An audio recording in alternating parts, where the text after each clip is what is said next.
Yo, yo, yo, what's poppin', everybody? What's poppin', everybody in the streets?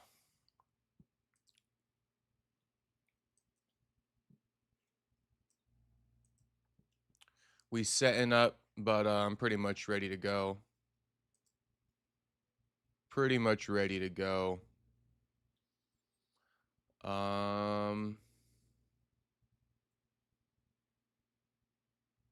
And we don't really got any like UFC London type pictures or type storylines yet really brewing for me to pull up. No UFC London stuff for me to pull up. So I guess we'll just go to Tapology. When in doubt, Tapology. What's poppin', Mr. Perfecto? First one in the chat. Good to see you, homie, and thank you for being the first one in here.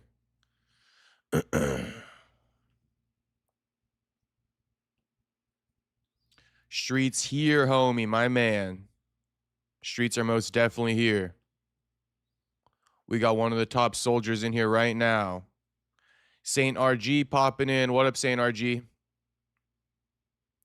What up to everybody? Just the friendly reminder, per usual. What's poppin', Space Kid? Friendly reminder, per usual. Everybody, run up the likes on the stream. Everybody just tuning in, filing in. Stream's just starting. Okay, but run up the likes on the stream. Also, I did post my reaction video to the Nate Diaz Mike Perry booking that got announced yesterday. So if anybody missed last night's stream and you don't want to be bothered with the whole stream, well, you can just go to the video tab and you can tap in to see my reaction. I just clipped it off. So shout out to everybody tuning in. Once again, Space Kid says, best streamer, bro. My man. Best compliment. Best compliment, Space Kid. So thank you. That's all I could say. Thank you. And, you know, I'm working to bring you guys good content on the daily. Although I will say today is probably the most lacking stream that we're going to have. It was just a slow news day. Not much going on, but that's okay. We're going to make it happen anyway. Okay. So before we kind of get into the UFC London preview, I guess I'll just give you guys a little bit of a rundown of what's been going on today. I guess on this page, you know, nothing crazy yet. I could have spent more time to clip off the Colby Covington Neon live stream that they just recently did, but I figured I'd go live earlier and just come on here and start talking about it with you guys. So, yeah, aside from the Neon Colby Covington live stream, which we will be talking about, in that live stream, Colby says that, you know, the UFC essentially ices their fighters.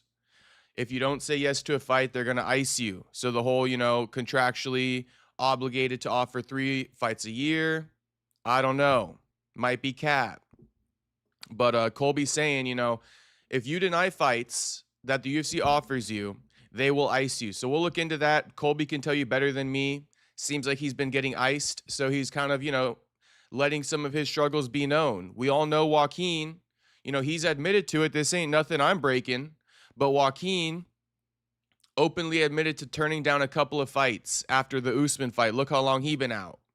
So could there be truth to it? Probably. But I mean, again, bro, again, I mean, the UFC is going to eventually learn, bro. It's not 2014 anymore, and you can't keep strong-arming these fighters, bro. You just can't keep strong-arming them. I'm just sick of it. I'm sick of all the strong-arming, bro. All of it. I'm just sick of it. Without the fighters, they are nothing, bro. They're fucking nothing. And Hunter Campbell is even less than nothing without the fighters, who they treat like shit every step of the way. I'm just sick of it. Just sick of it. Whatever, though. We'll listen to that clip from Colby when we get to it. But Daniel Cormier almost walked off of Russian TUF today. Jim Lotus, what's poppin', homie? RG also saying, you know, I'm good at streaming. So thank you. Thank you. I appreciate the positive affirmations for sure.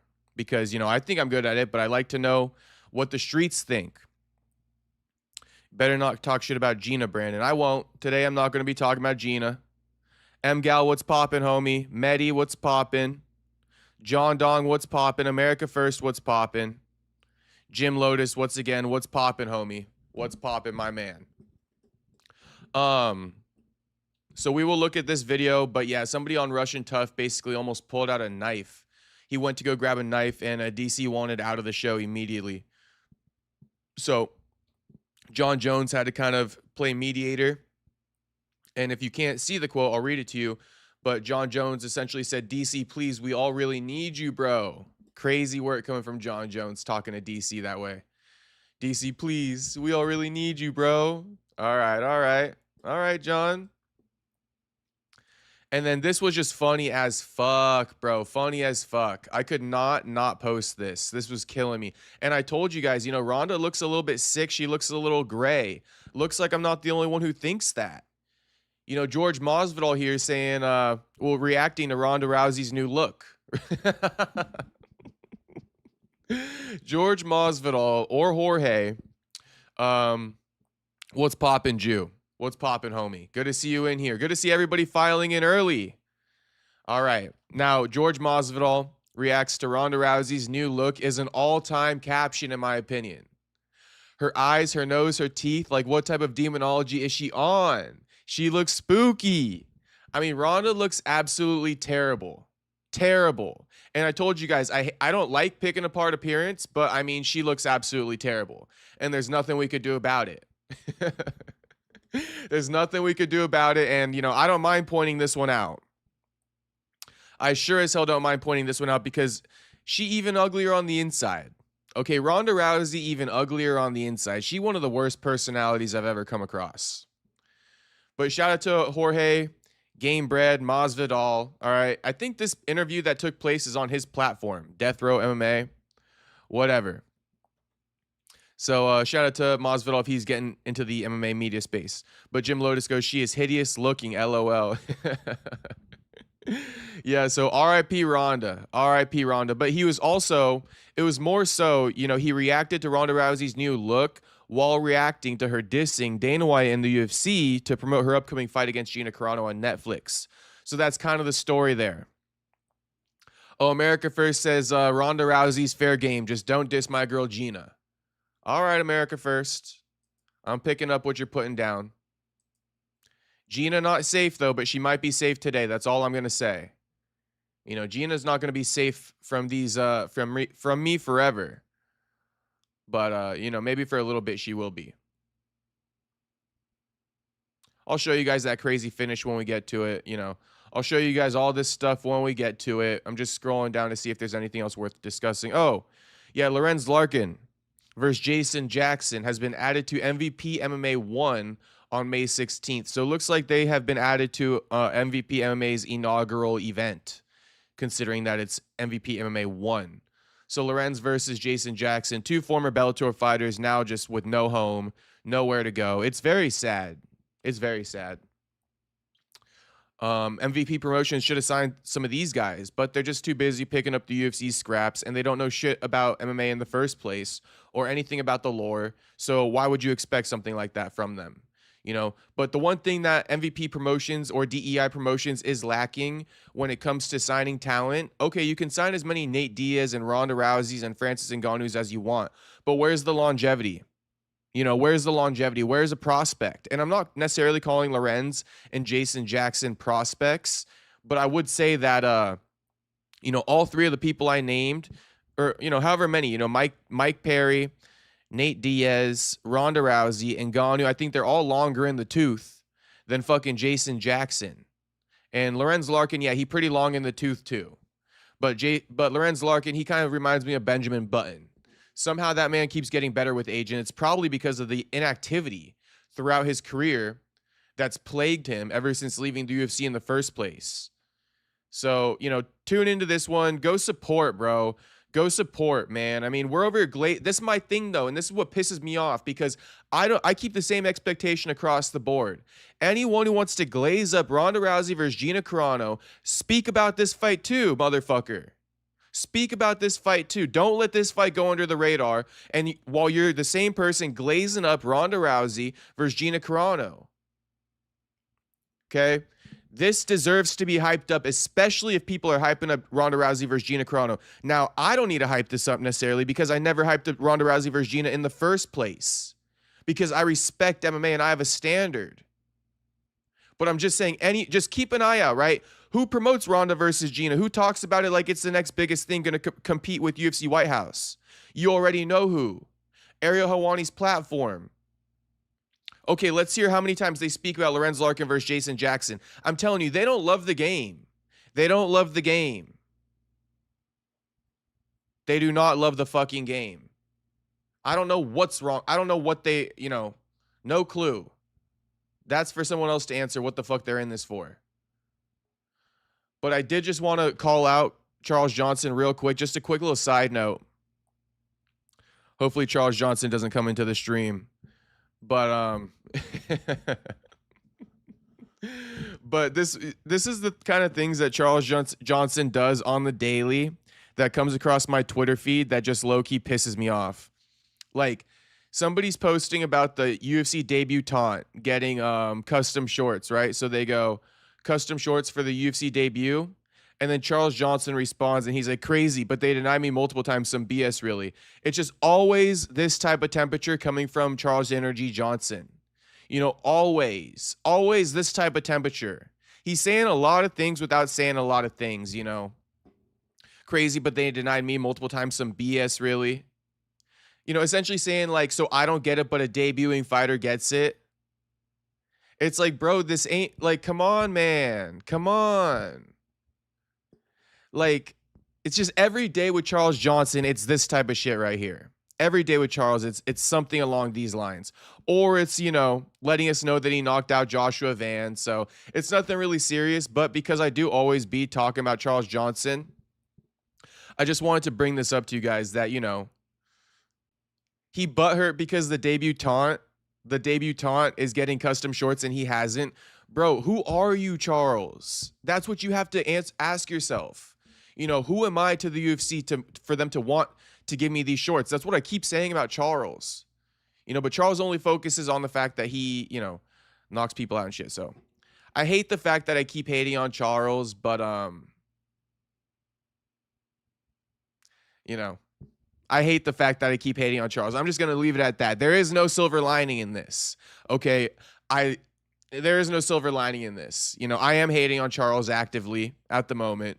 And what can I say about it? It's not like I never liked him, but it just gets tiring seeing a lot of these narratives. Keep in mind, he's the same person who's like, I won all 3 rounds, against Bruno Silva. It's just always. That's all I'm going to say. Okay? All I'm going to say. I still can't believe Perez KO'd Charles Johnson. Yeah, I know. Space Kid says, yeah, negative energy. Exactly. Good pun. Miata boy. What's up, boys? Been busy. I figured, homie. I figure you've been a bit busy. No worries, homie. And no need to explain yourself. I'm glad to see you in here. As long as you're not like tapped into some other streams around this time at night and you're not fucking with me anymore, then I might be in my feelings. But I'm giving you the benefit of the doubt.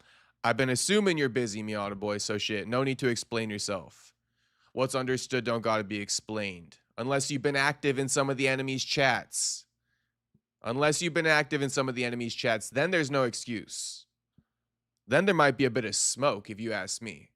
I'm playing. I'll leave you alone. Okay. Ella. What's poppin', Jesse Dunaway?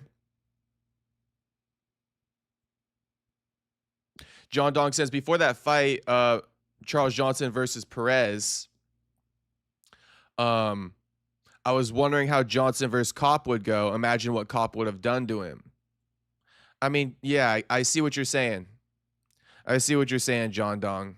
I see what you're saying. Now, MMA math does have a way of failing us, but I see what you're saying, homie. To be honest, I thought that the UFC gave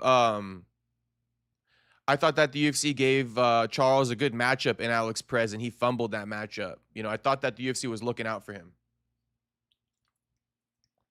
Contrary to Charles Johnson's belief, I do think that the UFC fucks with him. Contrary to Charles Johnson's belief, I do think the UFC fucks with him. Tony, Sal, Brian, see what's popping, homeboys. Miata Boy says, I'm really big. Shit, that could mean a lot of things, homie. Tony Sal saying what I was saying without saying it. So shout out to Tony Sal. I ain't even finna read it. But shout out to Tony Sal. Tony Sal making good use of the new emojis. Mod me, I'm Irish. I mean, you are a mod already, sir, Mr. Tyler Betts. Miata Boy says, I like tweeting at Charles Johnson some funny shit on X. He's the easiest to rage bait. Charles Johnson has got to be the easiest guy to rage bait. He got to be the easiest. I should create a burner and just start trolling fucking Miata. Haha, Friel saw Miata on Big Irish stream this morning. LOL Sal. Damn. Big Irish? Who the fuck is Big Irish? I think I might have a clue. Really big question mark? All right. Now we're getting into the weeds. Half Irish here on my father's side. No, I don't claim McNuggets. Damn, bro. I thought that Conor McGregor was, you know, essentially the Irish race in itself. That's what I thought. I thought Conor McGregor was the Irish race in itself. Okay. Now that we've done a little bit of a little I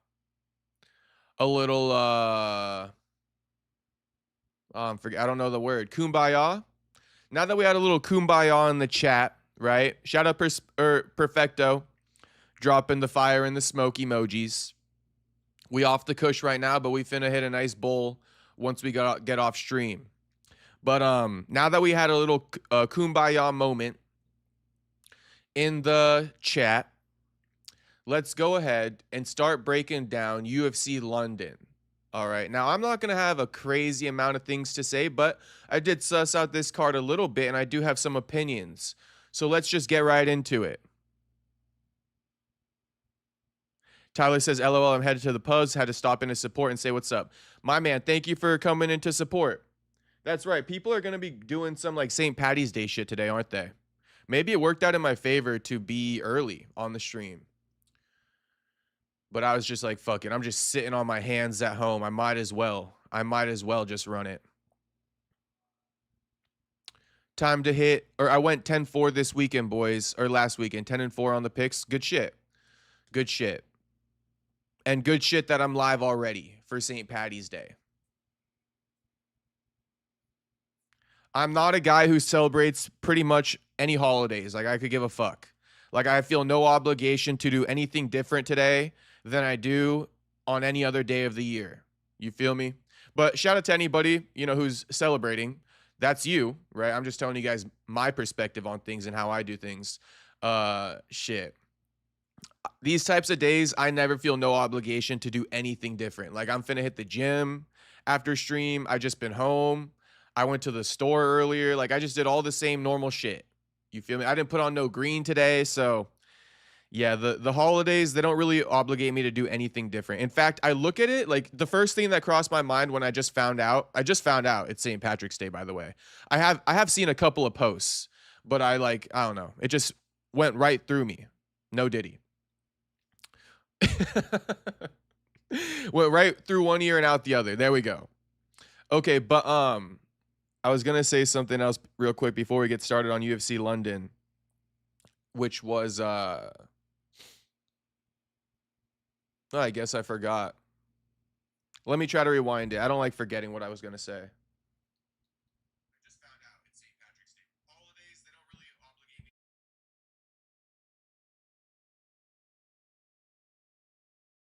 me. I remember now. The first thing I thought when I found out it was St. Patrick's Day was that the gym's probably going to be dead tonight. I didn't realize, and I love that. So, you know, that's my version of a holiday celebration is the lack of traffic at the gym and shit like that. That is definitely the way I view the shit. Like Christmas Eve, I'm not trying to party. I'm like, oh, perfect. The gyms are empty. Like, time to go get a nice lift in. Maybe I need to find a new hobby, or maybe, you know, I've already reached the hobby final boss. We don't know. I think I might have reached the hobby final boss if you asked me. Okay, let's get into the card. Yeah, Miata Boy says Omar Sy is a top 10 ass prospect I've seen in a while. Yeah, man. So, okay, man, I'm getting off topic, but fuck it. This is what the hardcores are used to. And I do just have to pull up Umar Sy real quick. Miata Boy, I don't know if you've been watching the live streams, but homie, I feel like I've been cooking. And yeah, you definitely have missed out on some solid takes of mine if you haven't even been catching the replays, because I've been straight cooking. Okay, yeah, the Alonzo Menafield fight, I think that was that in London or some shit like that? Please tell me it was in London. Oh no, that was on the Buck card. Omar Sy is ass. And I think this Alonzo Menafield fight was ass too. But then he came back and he did well against Brenson, so I thought, okay, fine, maybe the Alonzo Menafield performance was a fluke, right? And then boom, he literally taps to a guillotine in like 3 seconds. Puss, bro. Straight puss. Okay, we just literally had Muhammad Mokaev go out cold to a rear naked choke from Arman Sarukian like 3 weight classes above him, just for the hell of it, bro. Just off straight principle. Okay, Umar Sy's fucking ass, bro, and it's even worse that he tapped to that. It's even I don't know what's worse, getting guillotined by Ion Kutelaba or tapping in 0.5 seconds once it's applied. I honestly don't know what's worse. Umar Sy, get the fuck out of my promotion. Okay, get the fuck out of my promotion. This is my promotion now. You know, Dana White, Hunter Campbell, they're up to bullshit. This is my promotion now. I'm the captain now. So Umar Sy, you're gone, buddy. I'll send you your paperwork in the mail. You know, go get a regular 9 to 5 because no other regional scenes are going to want to pick you up either. There ain't no more future for you, homie. I'm sorry, but you're fucking ass, and you've made nothing of your opportunities that have been granted to you.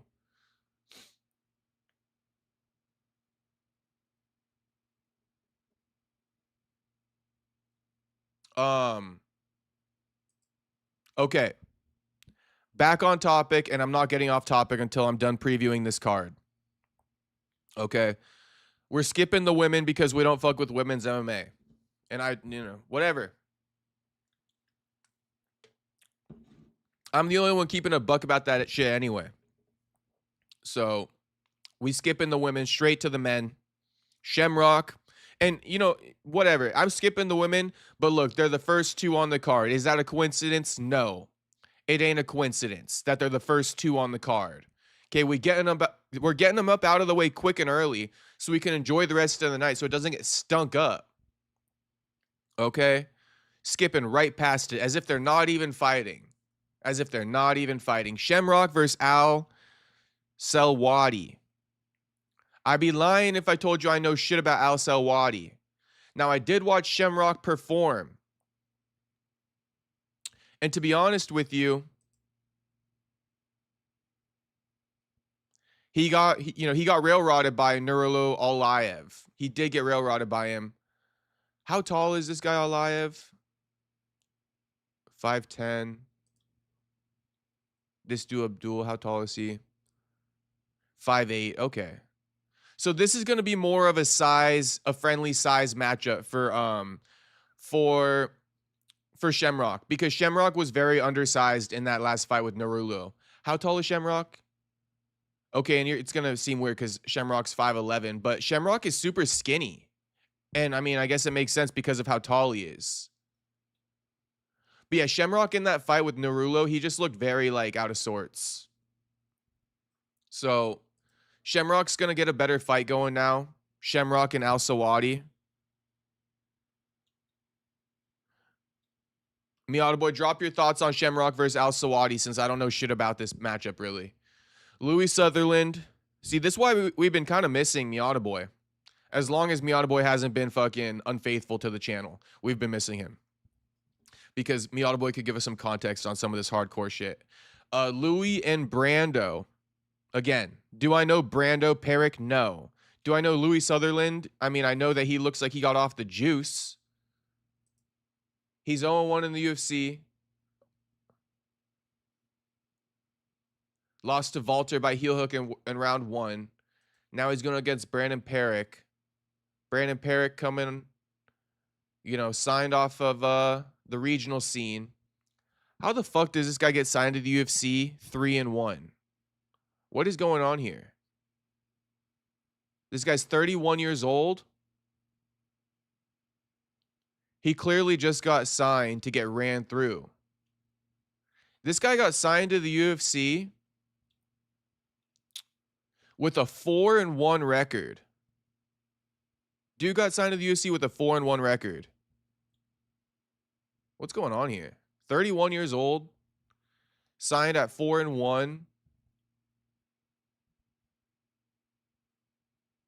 Who even knows or cares? I don't know, man. Is he supposed to be a prospect? How could you be anything at 5-1 overall?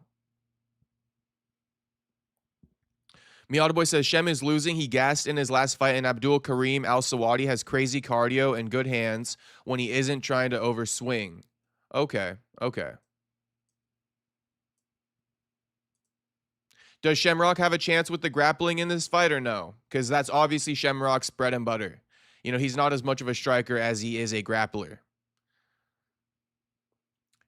So Wadi ain't shit without roids. Okay. Tyler Bet says Shamrock W.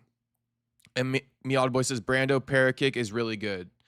Okay, we'll see. We'll see. He's 5-1, so I guess we'll just have to see. He got 4 finishes in the first round, or 5 finishes in the first round. I did overlook that. Even in the amateurs, finishes in the first round. He has been finished, though, by Randall Raymond. And, I mean, this guy does not look like a promising fighter. He's 39 years old today.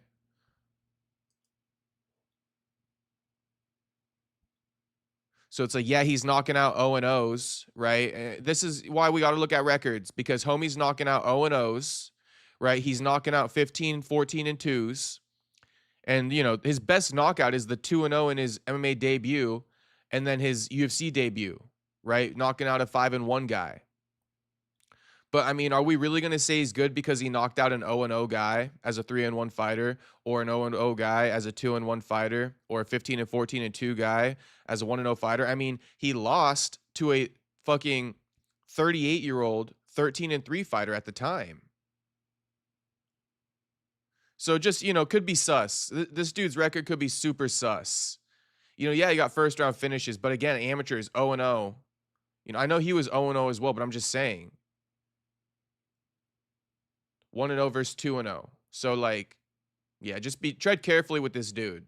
He ain't done shit yet. Like I said, he's 5-1. And, you know, there's no way he could have done shit with a record like that yet. He ain't no Pereira. So we'll see. But he is big.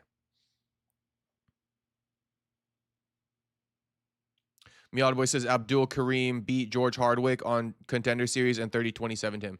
I'm assuming George Hardwick is Harry Hardwick's brother.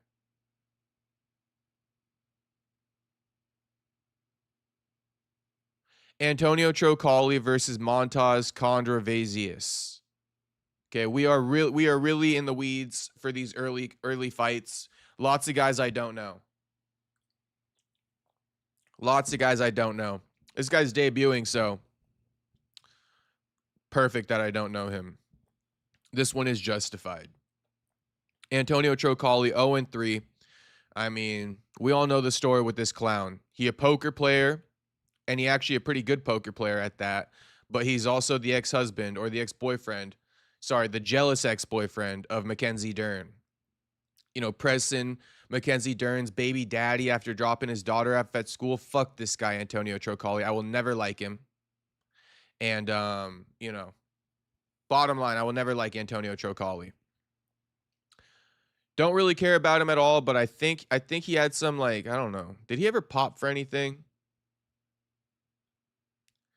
Something tells me he popped for something. Trocoli withdrew.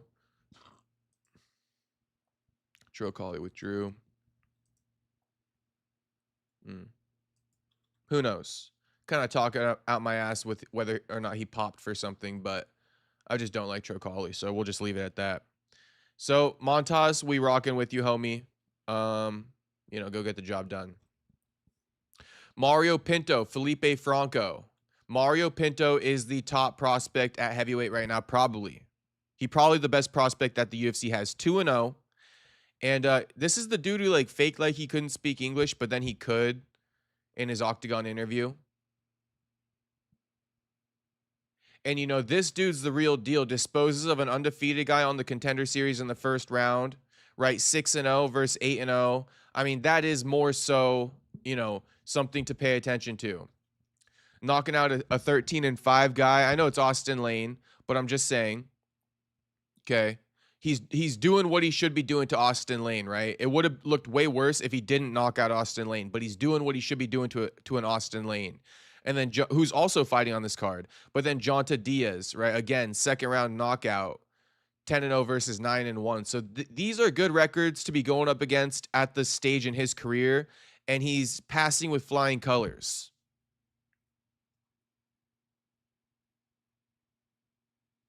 Is he from Palestine? I have no clue about that. But Tyler Bet says can't support Palestine here. Shit, free Palestine. I haven't even heard about that situation in a long time. Hopefully that shit's like done with, and everybody in Palestine is freed at this point in time. But whatever, not whatever. But we're not gonna get into that right now. But this is the top prospect at heavyweight. This is the top prospect at heavyweight.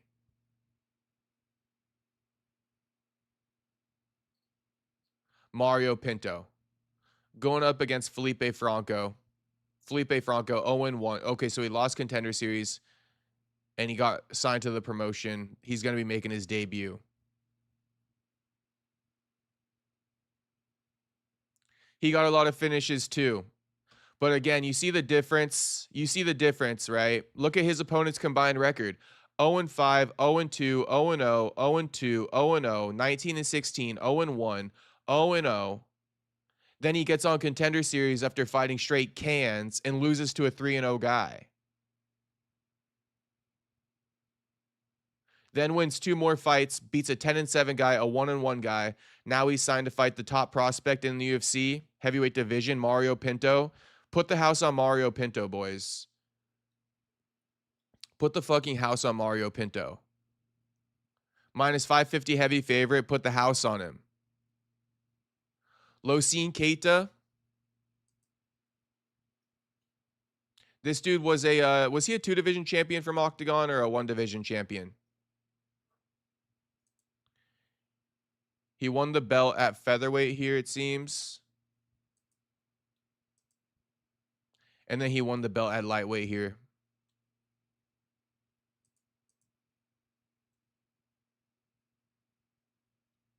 So yeah, he is a 2-division champion from Octagon, just like I thought. And of course, he got the 2 belts right here, so it was a little refresher. 16-1 Lerone Keita versus Nathaniel Wood. Nathaniel Wood, this is actually a good matchup right here. Nathaniel riding a 3-fight win streak. Daniel Pineda, Morgan Charrier, and Jose Delgado.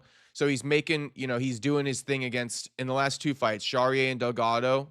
These are 2 prospects right now. And they couldn't get over on Nathaniel Wood. So let's see.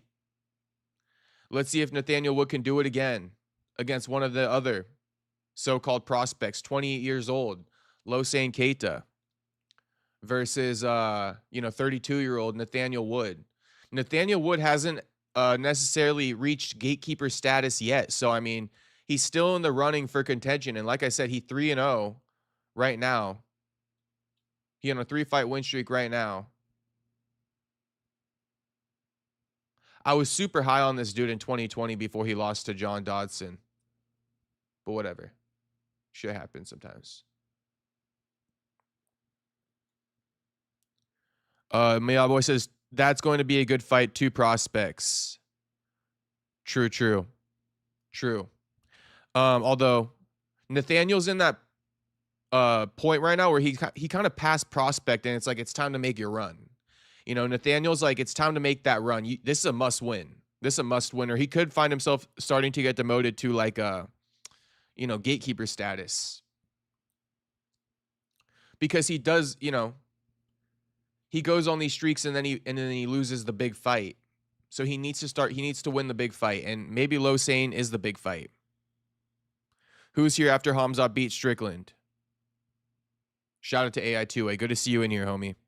It wouldn't be a stream without AI2A in here trolling me about Hamza. Michael Beal says Nathaniel should win. Okay. Okay. 5'6", 69-inch reach, 32 versus 5'8",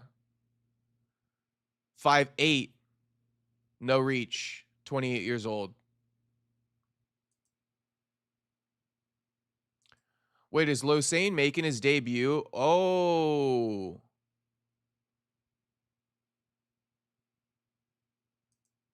Losane missed weight. Yeah, okay.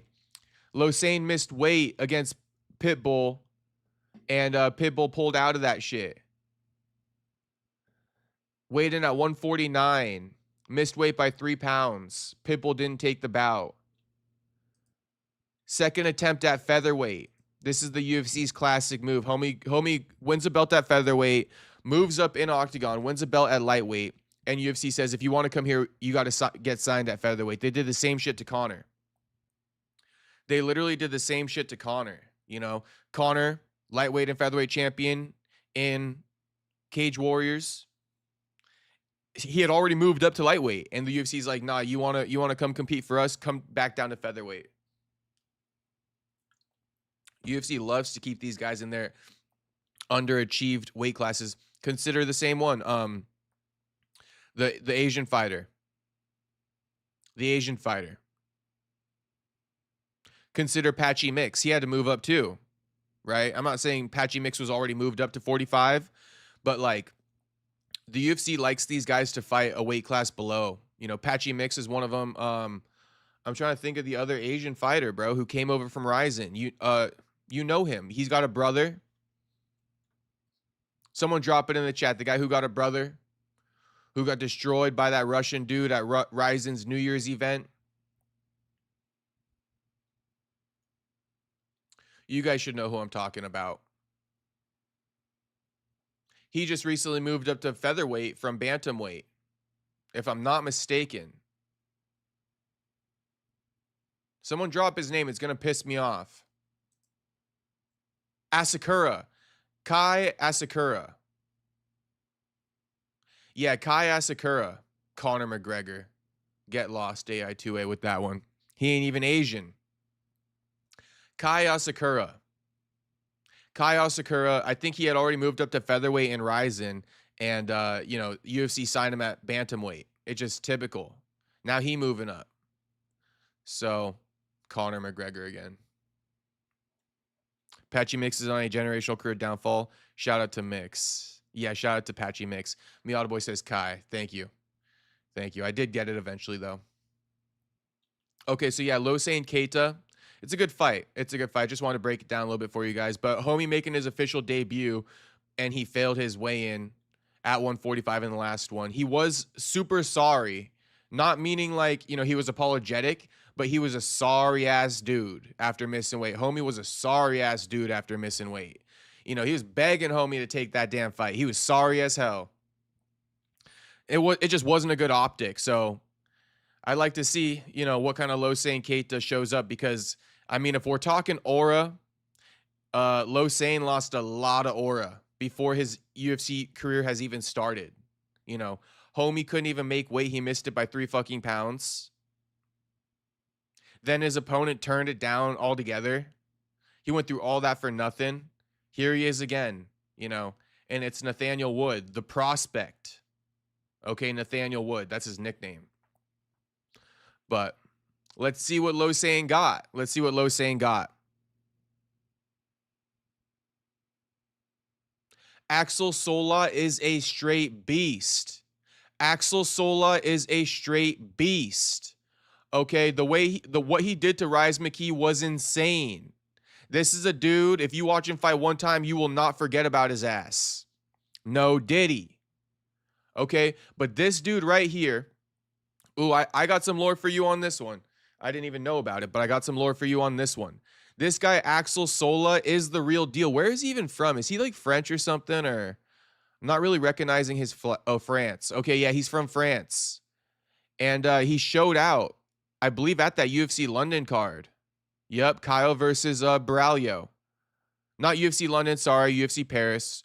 Okay, we got UFC London this weekend. But keep an eye out. Axel Sola, he's the real deal. And this guy, Mason Jones, he's also the real deal.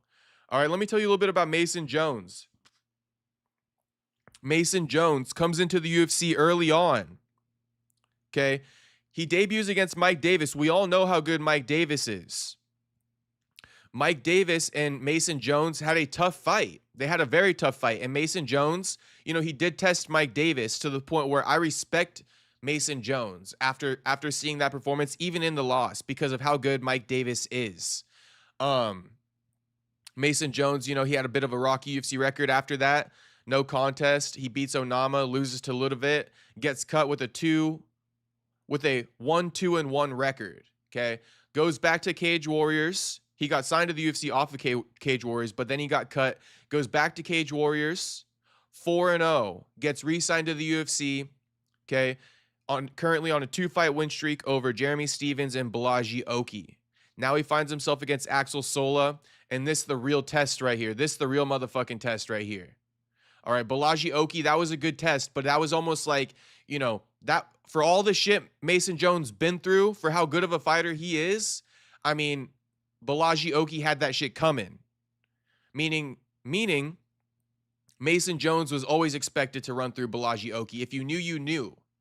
Okay, but, you know, this was a long time coming, and he's been through so much, and he's overcome a lot, and he's fought great fighters. There's just no way he was really going to lose to Balaji. Axel Sola is the real test. Axel Sola is the real test, and he undefeated. Now, keep in mind, Mason Jones is a good fighter. He's a very good fighter. He's 30 years old. He's been through a lot. So if Axel Sola gets through Mason Jones, certified. Certified. All right, straight certified if he gets through Mason Jones. And vice versa. If Mason Jones gets through the undefeated Axel Sola after re-signing with the UFC under tons of pressure on his second stint, I mean, we got a Brandon Moreno story in the making. Now I'm kind of overdoing that. He ain't no future Brandon Moreno, but maybe he could be. Maybe he could be. Most likely not, though. Okay, so Yuri Tardy says, when will Juice Man 562 be in here? I like him. He's funny. Shit. Call him. Someone call Juice Man. So yeah, that's the breakdown of this bout right here. This is actually a pretty good bout. So we got a few good bouts, right? After we get through the first 5 fights, so to speak. Well, I guess Shamrock and Al Sawadi will probably be a good one based off of some of the stuff I heard. And Perrick, Louis Sutherland, it is worth watching, but it could be a dud. It could be a good fight from Perrick. Antonio Trocoli, we're going to hate watch that. Make sure Antonio Trocoli gets his ass beat.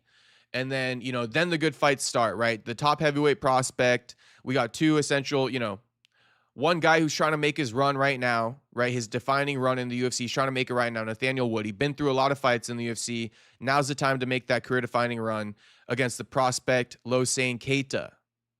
Elevate yourself into that next level with the win over Losane Keita. Mason Jones, Axel Sola, I just broke that down for you. Curtis Campbell, Danny Silva. Don't know nothing about Curtis Campbell other than he got these glasses on. And, you know, in MMA, be wary of the nerds.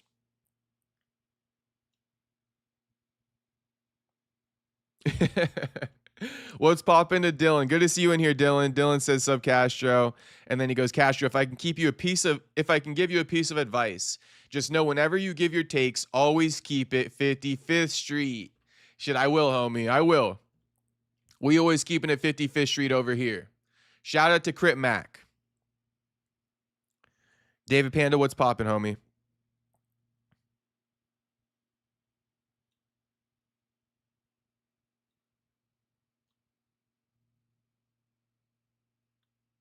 Not sure who Miata Boy is saying went the distance with Jeremy Stevens. I guess he's saying Mason Jones. And yeah, if Mason Jones did go the distance with Jeremy, that could be cause for pause.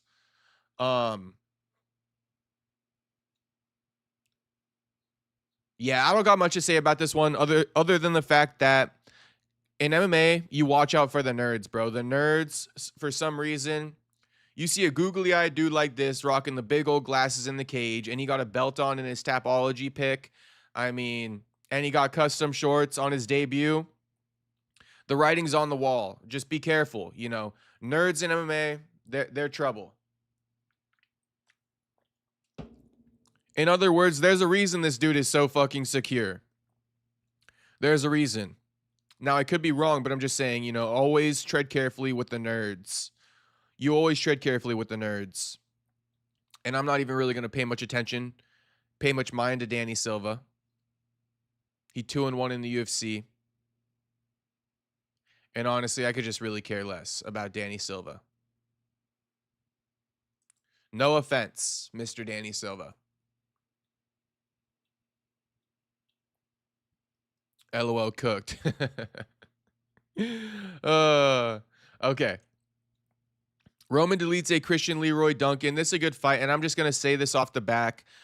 Christian Leroy Duncan, primarily a striker. Roman Dolidze, he a bit more well-rounded, although his striking isn't the best. He's more well-rounded. And I believe that the grappling alone is going to be enough for Dolidze to get the win on Christian Leroy.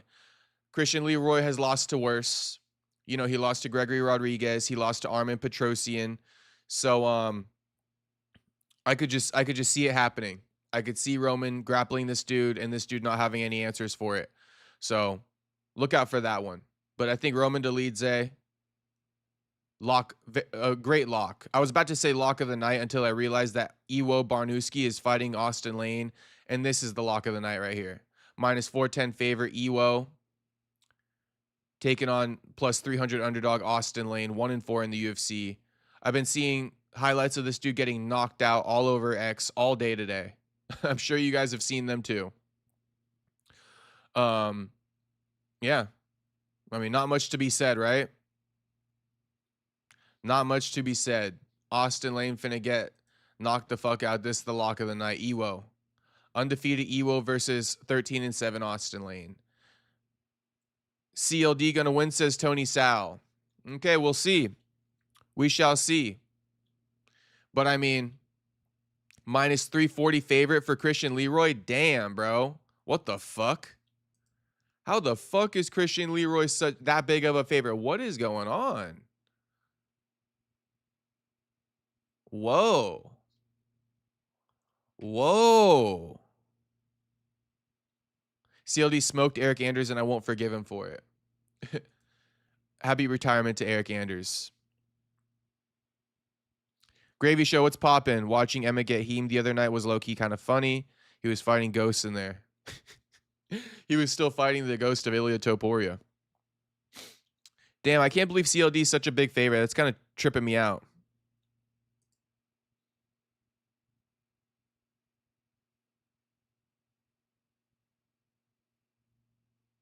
Let's see what happens, man. He definitely doesn't deserve to be a minus 340 favorite against Roman Dolidze. Let's see. Anyway, Michael Page, Sam Patterson. I mean, big step up in competition for Sam Patterson. We already know that. Michael Venom Page, he on the outskirts with the UFC. Who knows how much more time he got with them. He definitely not re-signing a new deal. This could be like the last fight on his contract. He on his 5th fight in the UFC. I bet you this probably his last deal. His last fight. 5-fight deal. I'm sure they signed him to a 5-fight deal. Sounds about right. He done, though. He just not happy in the UFC. And I get it. I mean, 3-1, still a decent record to this point. MVP, though. You know, he getting a toss-up with Sam Patterson. You would think with the beef that the UFC has with Michael right now, just over, you know, him voicing discontent with his inactivity, you know, they did give him quite an easy matchup. They did give him quite an easy matchup. I just don't think there's any chance that Sam Pedersen is going to be on the same level as an MVP at this stage in his career. He's only 29, you know.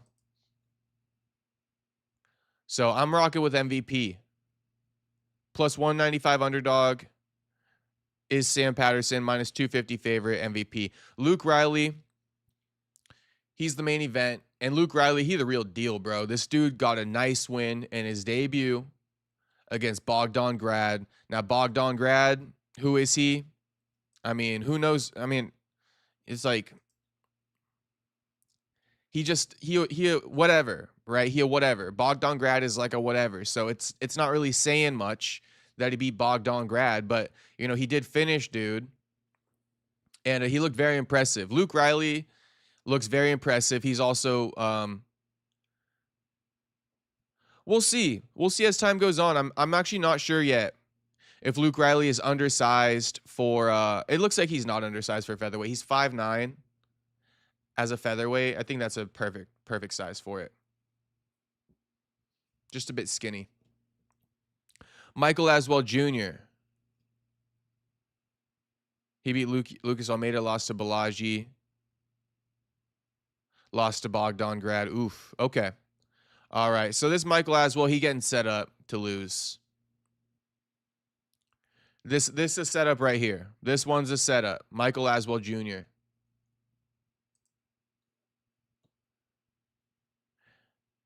Main event of the evening. Movsar Evloev versus Lerone the Miracle Murphy. Undefeated versus undefeated. Someone's O has got to go. Hometown boy, Lerone Murphy, repping for UFC London against Movsar Evloev. Both #1 contenders, both overlooked for UFC 326, if I'm not mistaken. Both overlooked for UFC 326 main event against Volkanovski. And now it's time to run it. Lots of lore going into this one. Lerone, you know, kind of alleges that he knocked out Movsar Evloev in sparring already. Or, you know, somebody knocked out Movsar in sparring. And he, you know, happened to be a black dude. That's why I kind of feel like Lerone's insinuating it was him. But I don't know. That was posted a few months ago. I can't remember whether Lerone was insinuating it was him or, you know, it's just some other black dude who knocked him out. But something in my head's telling me that, like, it wasn't Lerone. Something in my head's telling me it wasn't Lerone. People are claiming it was like Aljo or something. I don't know. What's the story with that? Again? It's been a minute since I saw that footage. I want to say, though, that, like, Movsar got knocked out. Face down, ass up. Anyway.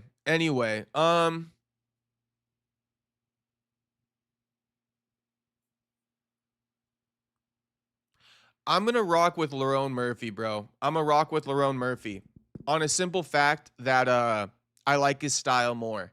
You know, Lerone, he got the good grappling defense, you know, takedown defense. He got the grappling, so to speak. It's not elite, but it's pretty good. He's worked on it, right? He doesn't really show it off too much, but I know he's got it. And he's got really nice hands, right? He got great boxing, a high fight IQ, gets good knockouts. Meanwhile, Movsar Evloev, your average one-dimensional Russian fighter. Takedown, grapple, hold, only objective the whole fight.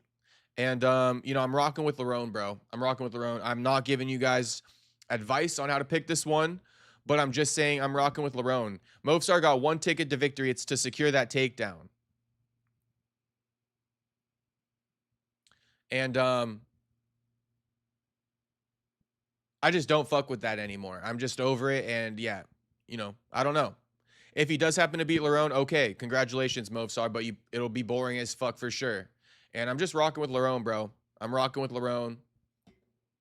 He got the better style to him. And I'm hoping, you know, he can stifle Movsar's stupid-ass style and make him look like a clown by stuffing the takedowns and forcing him to bang on the feet. You know, that's my take on the fight. On the main event, I'm rocking with Lerone. He's the more well-rounded fighter. And I just respect it more. I want to see him win. I think that Lerone Murphy also possesses great problems for Volkanovski if he can get the win over Movsar, you know, with the striking. Movsar, right? He not finna out grapple fucking Volk. He not finna out grapple Volk. I mean, who knows, right? Because Volk, he only getting older. But it's like Lerone Murphy, I feel like he got the style to beat a Volk. He got the style to beat a Volk, a younger striker, understands the game very well, high IQ, almost on a tip, not a full on tip, don't get it twisted, but like, you know, just somebody who understands the striking on the level of an Ilia Topuria who can get the job done against a Volkanovski. As we know by now, Diego Lopez doesn't even understand the level of striking that Volkanovski and Ilia Topuria understand. And I believe that Lerone Murphy is on that same level of striking as a Volk, as an Ilia Topuria, you know, super educated striker, very high fight IQ. And I think you need a high fight IQ. You need great striking to be able to stifle Volkanovski. And I don't think Movsar possesses that whatsoever. I think Movsar, you know, what I saw from Volkanovski and Islam, I'm just not going to say that Movsar would beat fucking Volk. Just not going to do that. Wait, is it Lerone, right? Now I'm doubting myself. It's Lerone. It's Lerone. It's Lerone. So yeah, I'm rocking with Lerone. Let's see who the favorite is. Plus 220 underdog for Lerone. Should be a pick'em fight. Mehdi says Lerone Murphy is a terrible fighter. Bro, what? What are you talking about? I would say Movsar Evloev is a terrible fighter. Roll the clip of Emmett trying to throw Murphy out of the cage. I kind of forgot it. I don't even like have that in my repertoire, Miata boy. I kind of forgot about that. Lopez versus Volk 4, book it. Lerone, haha. Yeah, I'm trying my best to not say Lerone. AD says, couldn't get on the stream yesterday and saw afterwards. Well, you know, shout out to you for watching the replay, AD. And you here tonight. What's up, AD? I see you saying, what's up, Jacob and crew? What's poppin', homie? HT, what's poppin', homie? Good to see you in here. Miata boys giving some context to the Lerone Murphy posting footage of Evloev getting chinned, and this is what Miata boy says. I was told it was Evloev was just laying down and he didn't really get chinned. Murphy got taken down by Pico and Dan Ige, and Evloev was outboxing Allen. Well, I think Lerone would outbox Allen as well. Like we said about Allen, he got really low IQ. You know, he kind of a marauder. He relies more on his toughness, you know, and his forward pressure than he does on his skills. And it's only a matter of time. I think that Lerone, he has all the skills to the point where he doesn't need to rely on toughness or forward pressure. You know, so I get the point, though. If Murphy was taken down by Pico and Dan Ige is an egregious person to be taking you down. That's an egregious person to be taking you down. Pico arguably is a better wrestler than Evloev, so there is no real shame in that. Just hopefully he's, you know, secured that up. But Evloev outboxing Allen, not concerned about that in the slightest. The winner gets skipped, question mark. No, the winner gets the title shot. Joao Pereira. Dylan goes, it's not Lerone Murphy, it's Lerone Murphy. I've made that so popular. 80 says Nate versus Platinum, wild fight. Okay, so there is something I wanted to say about Nate versus Platinum. Let me just put on a sweater because it's just getting chilly in here.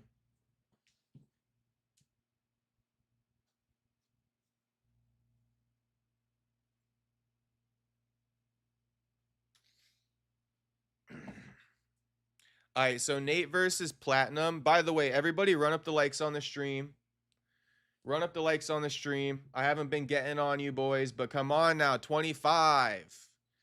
25 is the goal. And we're not happy. We're not happy unless we get that fucking 25 up in this bitch. So run up the likes, boys. Run up the likes for me. Anyway, we got the preview out the way. And honestly, that was a long preview. Okay. But here's what I got to say.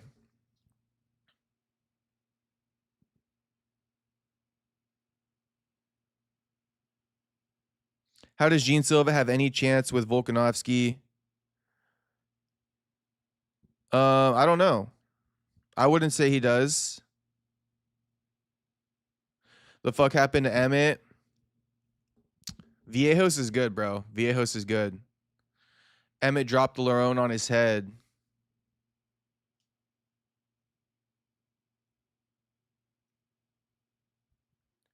Okay, so Gravy says Jacob saw Mike Perry on, or sorry, AD says Jacob saw Mike Perry on Ariel's show. Sounded like Nate was trying to get on the White House fight card, and that's the reason he and Mike are fighting.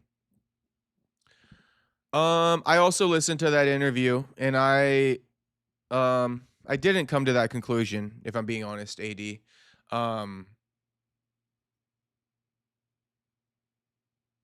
just seems like they were in talks for a while.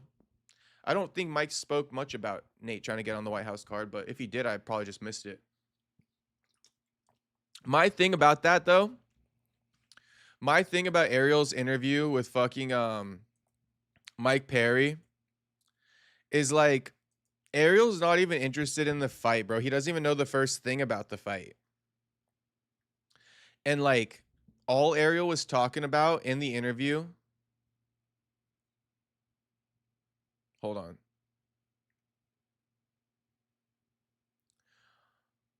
I'm just trying to pull up a clip so you guys know what I'm referring to.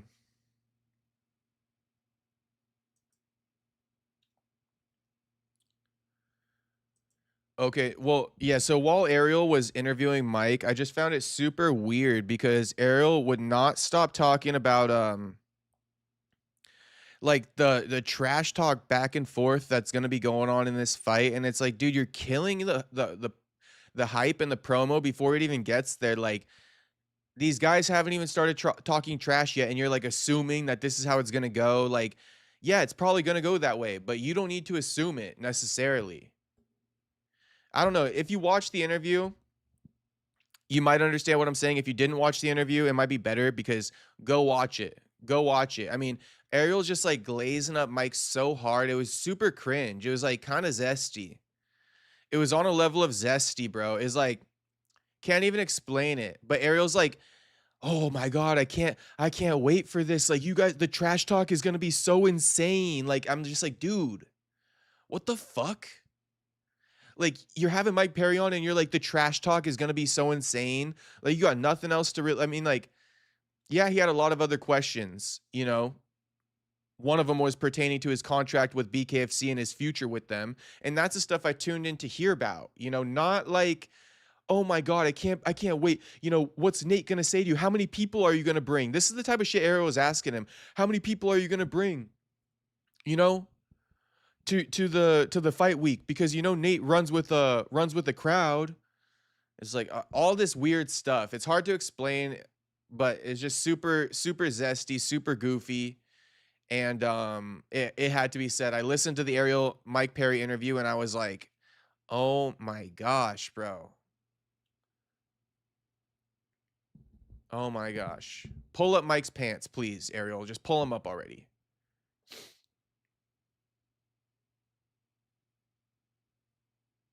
AD says, Jacob, you think Ariel is too far removed from the MMA reality since dude doesn't go to fights? No, I don't think it's him not going to fights.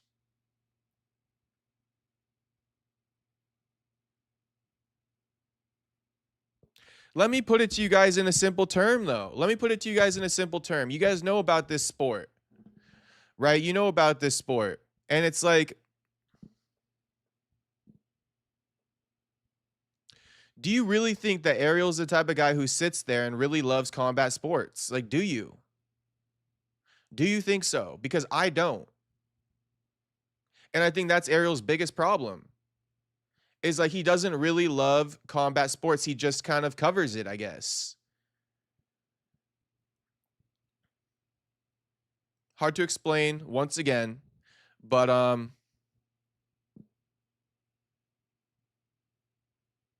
yeah, Ariel, I'm at a loss for words with Ariel, to be honest with you. It just I just feel like he's always kind of swaying his audience in the wrong direction. I do feel that way. I feel like Ariel sways his audience in the right direction. He's always trying to explain these points to his audience. Like, it's just super inauthentic, bro. Say it, Gravy. Say it.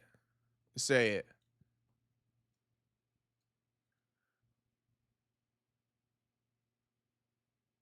Yeah, I don't know. I feel the energy getting like drained out of me just thinking about Ariel and trying to explain his backwards way of thinking. So I think I'm just going to move on from it. But I just wanted to tell you guys that this interview was super cringe and Ariel would not shut up about the potential trash talk between Mike and Nate. And it's like, even Mike was saying like, bro, I respect Nate. Like, I'm not really trying to trash talk him. Like, if things happen, they happen. But like, I don't really have anything negative to say about Nate. You know, that's what Mike was saying. And then Ariel's like, what do you think he's going to say to you? This was the gay shit. It's like, what do you think he's going to say to you? Like, bro, oh my gosh. Like, save it, bro. Save it. Let fucking Nate just say what he's going to say. You don't need to ask Mike what he thinks Nate's going to say to him. But that was some of the weird shit. What do you think Nate's going to say to you? Like, what the fuck?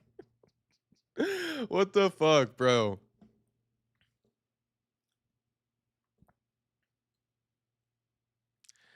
Gravy says he sucks, man. Yeah, yeah.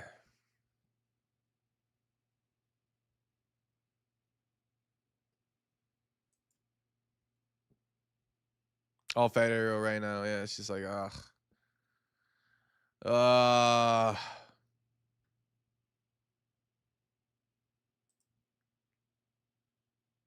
roll the clip of Mike Perry saying the word. Shout out Mike Perry. Shout out Mike Perry. Anyone see the clip of Clavicular dropping the N-word in front of Rampage, or Rampage not doing anything about it? Rampage is like, I was on a mega yacht. And then Clavicular goes, you were on an N-word yacht? And Rampage is like, no, mega. He's like, oh, my bad. Tony says, Ariel is just a gossip girl. I don't know, man. It's just, it's taken a lot in me to not say that I hate Ariel. You know, it's taken a lot in me. I just really dislike him. Like truly, I really dislike the guy. Like, I really do. I really do. And this ain't on no, like I wouldn't, you'll never catch me on some MMA guru shit where I'm trying to have a conversation with Ariel and be on his platform. Like, I genuinely don't like the guy. I genuinely don't like Ariel, you know? No desire to talk to him or like, you know, whatever. Space Kid saying, I fuck with how you watch Clav clips. Yeah, you know, I fuck with Clavicular. I fuck with him. He kind of grew on me. I like the guy now. I never disliked him. I was just kind of like waiting to see what the interest was, but I actually do kind of like him. Miata Boy says, I've been posting some bangers on X. Good shit, homie. X is kind of, X kind of be popping, so X and TikTok might be some of the better platforms to cover MMA. Tony dropping the buck emoji. Space Kid dropping the dub for Clavic. Okay, I just wanted to show you guys one knockout that's making its rounds right now. This is a crazy knockout, but homie was on his back, punches dude with the double fist. He hit him with this, like on the ears. He like monkey clapped him. You know, like the clapping monkey. He monkey clapped him, knocked him out, went on top and just finished him. Hold up, let me plug my shit in.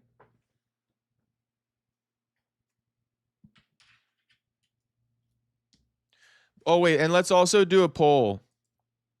Yeah, shout out to Jew. Shout out to Jew dropping the emojis. I fuck with these emojis so heavy, it's not even funny. The first set of emojis I did were kind of gay, I'm not going to lie. But it's just because I didn't know, like, I wasn't familiar with the YouTube emoji game. But once, that's what I'm saying too, though. I know I'm just speaking right now, but shit, let me cook. All right, that's what I mean when I say, like, just start somewhere. because like when I started with my emojis, truth be told, the first round of emojis I made, low-key kind of embarrassing. I can't believe I made some stupid ass emojis like that. You guys might not think that, but that's what I thought about it. So then I changed it, but you know, it's about starting somewhere and then you just improve, right? So I say all of that to say I fuck with the new emojis heavy now. Heavy. And the first set of emojis, I apologize if they were ass. All right, I do apologize because I do think they were ass. I'm just trying to do a poll real quick for the main event. I forgot to do that. Evloev or Lerone? Evloev or Lerone? Let's see your guys' picks. Undefeated versus undefeated. Who's O's got to go first? Now watch this knockout.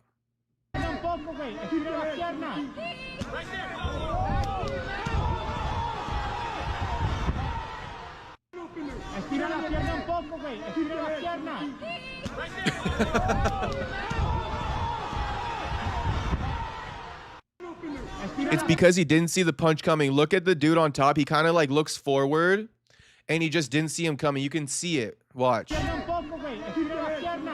Right here. He just doesn't see it coming. He's like looking down, so to speak. Boom. You could see, right? Watch, he's looking away when the punch lands. See how he has no clue they're coming. And that's why this is kind of equivalent. Yeah, he hit him with the Donkey Kong. It's kind of the equivalent. This is why hooks are such a dangerous punch. For those of you guys who don't really realize this, right? This is why hooks are such a dangerous punch, because fighters don't see it coming. It's coming from the blind side. It's coming from the blind spot. It's coming from around. You know, you can't see it in the peripherals. And this dude hit him with a double fucking hook. He didn't even see it coming. Like I started this off by saying, he doesn't see it coming right now.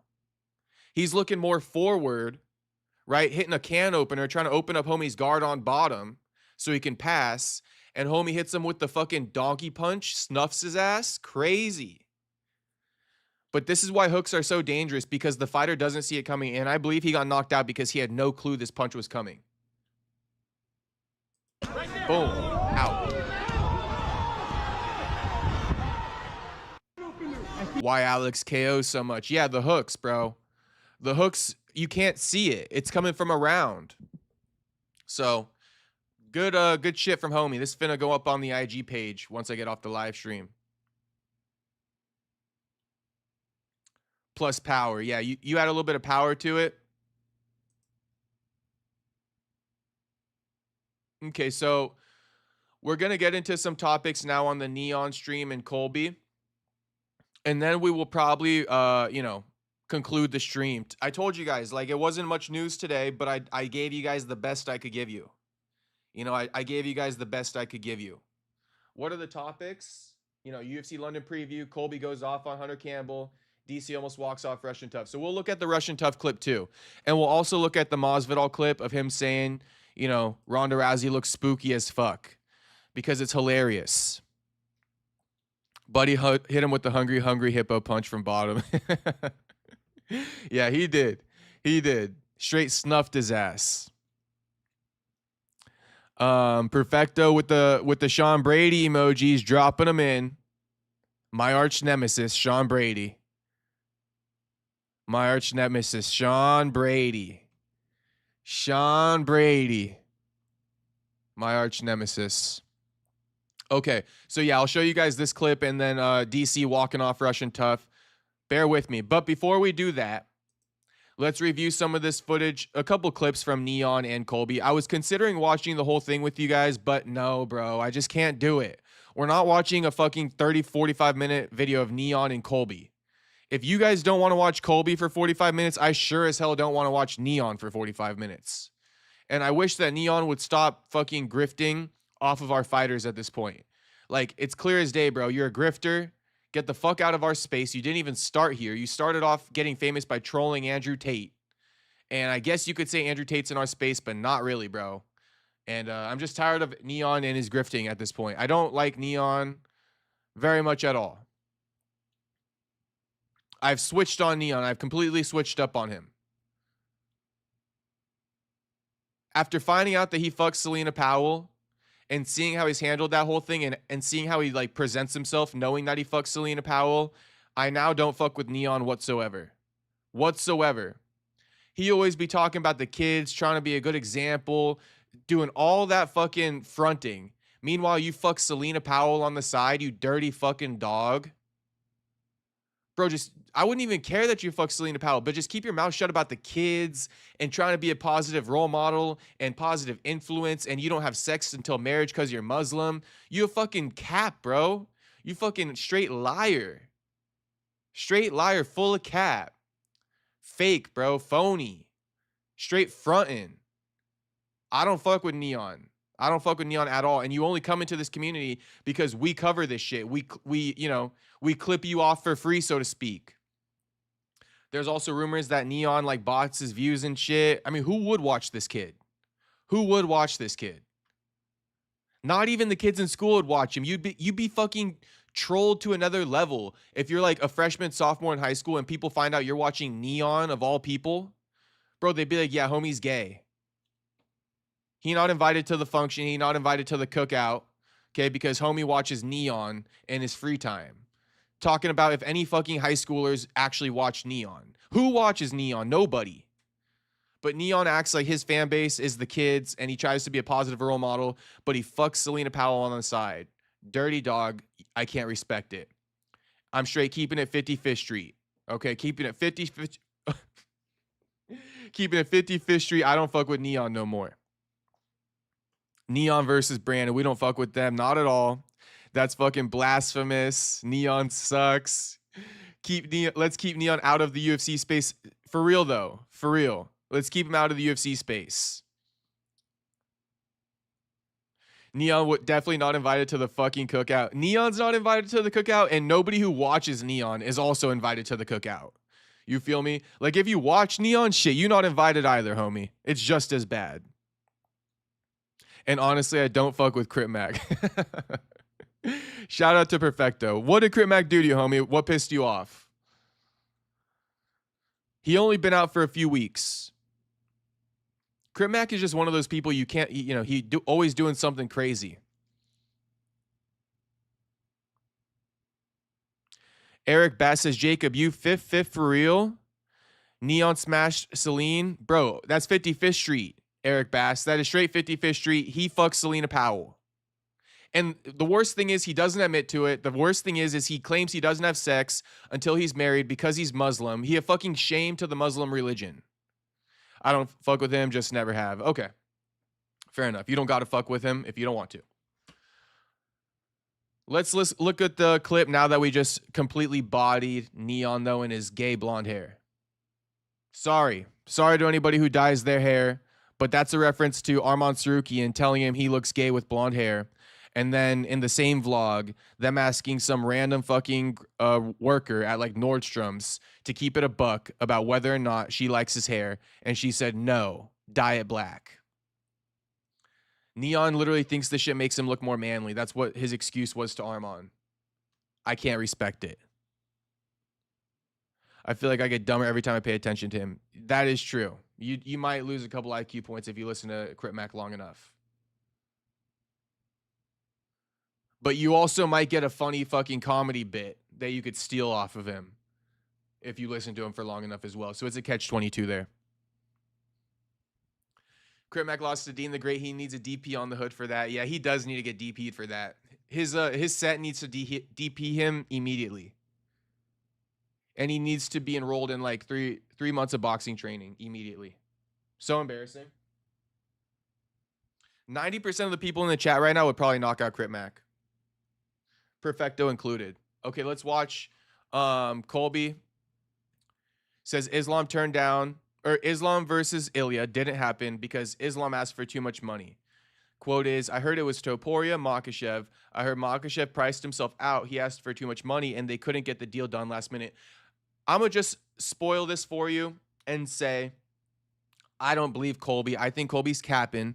And I think he's obviously biased towards Islam's camp. So he's going to blame it on Islam. I think that Ilya is the one. I mean, to our knowledge, this surprised me because we've all been speaking about Ilya being the one to ask for more money, and that's not a bad thing, bro. You're allowed to ask for more fucking money, especially knowing the landscape of the UFC, how 90% of the guys are underpaid to begin with. Of course, you're allowed to ask for more money, and it's the UFC's fault for not opening up their pocketbook. But Colby's saying Islam, essentially ducked Ilya by asking for more money, pricing himself out of negotiations. But then Colby's also going to say that, the UFC spent too much money on UFC White House, so they couldn't pay the fighters. So I don't even know why I'm playing this for you. But here you go, motherfuckers. What do you think was the fight that fell through? Because I saw there's some footage of I think it was Hunter or whoever, they got a call. I seen that. Do you have any idea what that? I heard it was Topuria Makhachev. Yeah. Wow. Yeah, I heard Makhachev priced himself out. He asked for too much money, and they couldn't get the deal done last minute. The UFC's smart with money management, though. Yeah. They're super smart. What do you think was the? Ruby Z says Neon over Speed, Aiden, and Kai.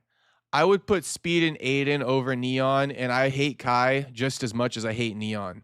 Same type of thing. Super disingenuous, bro. Super disingenuous. Kai Cenat is dude, these people who just don't keep it real. I can see through it from a mile away. All right. The people who don't keep it real, I can see through it from a mile away. And Kai Cenat don't keep it real. That's why he's getting blasted online right now for his stupid ass fashion company that he's trying to start. Being so fucking sensitive, talking about depression and all this gay ass shit. Kai straight soy boy, bro. And he be dancing on his stream too. Who really wants to tune in to see Kai clapping and dancing in a circle with his homies? I think Kai's streams are super. I don't even know what kind of entertainment that is. But a lot of times I'll see clips of Kai dancing like Lil Uzi. And it's oh, homie thinks he's Lil Uzi now. All right, let me take a piss. I really got to piss. 1 second. Neon got 0 motion. Colby Covington. Yeah. AI2A says Neon got motion. Ruby Z and AI2A are tripping with their takes on Neon. 80 says, Jacob, if you watch the Rampage streams, all these cats are part of the crew. Rampage, Aiden, Neon, Clav, and they be mad honeys. I don't be watching the streams while they're live, but I see the clips. Neon is taller than Covey. I don't know about that. Why would Neon collab with someone like Colby Covington? Jacob low-key kind of built like Neon. Stop it. We already know that. Would never be true. Miata boy. Gravy, real, recognize real. Miata boy trying to get me to pop the top. That's what Miata boy is doing. I ain't finna pop the top. Not tonight, homie. Real, recognize real. 80 says Rampage is the best real motherfucker. Yeah. If you don't keep it real, I'm over it, bro. I'm over it. And it comes from being too toxically positive. Contrary to a lot of people's belief, they might think that by being negative, you're gonna detract people. But in a world where people are so afraid to speak the truth, I think that not being afraid to speak negatively and also be positive when needed, I think that's what really, the appetite right now for people is condemn what needs to be condemned, praise what needs to be praised, but don't be scary to condemn, right? And I think a lot of people these days are scary to condemn. And I don't want to listen to you if you're scary to condemn.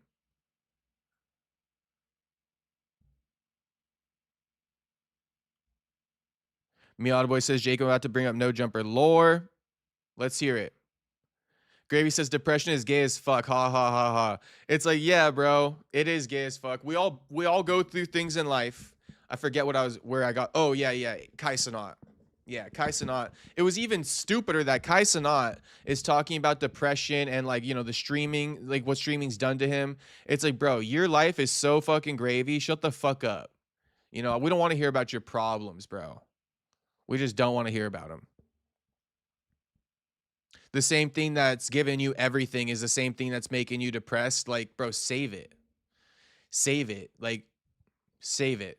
Okay, there's people who don't got to pay, who don't got enough to pay rent. There's people like me who fucking in the past haven't even had the bread to fucking pay their damn internet bill. Okay, and you complaining about streaming. Same thing that gave you all your damn bread.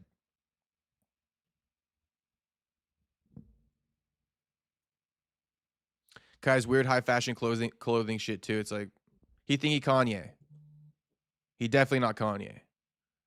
Neon got money and girls. Straight cap AI2A. He don't got neither. He don't got neither. He don't got neither. Okay, Miata Boy says, do you remember when Selena and Eliza, her Greek friend, I do remember, that took down a whole NBA team? Yeah, I remember Eliza. See, I even know the name. Eliza. I know Eliza. Of course. I remember when Eliza did the Shark Tank episode too. That was a crazy episode. Sharp and Eliza. You could look that up now. Sharp and Eliza.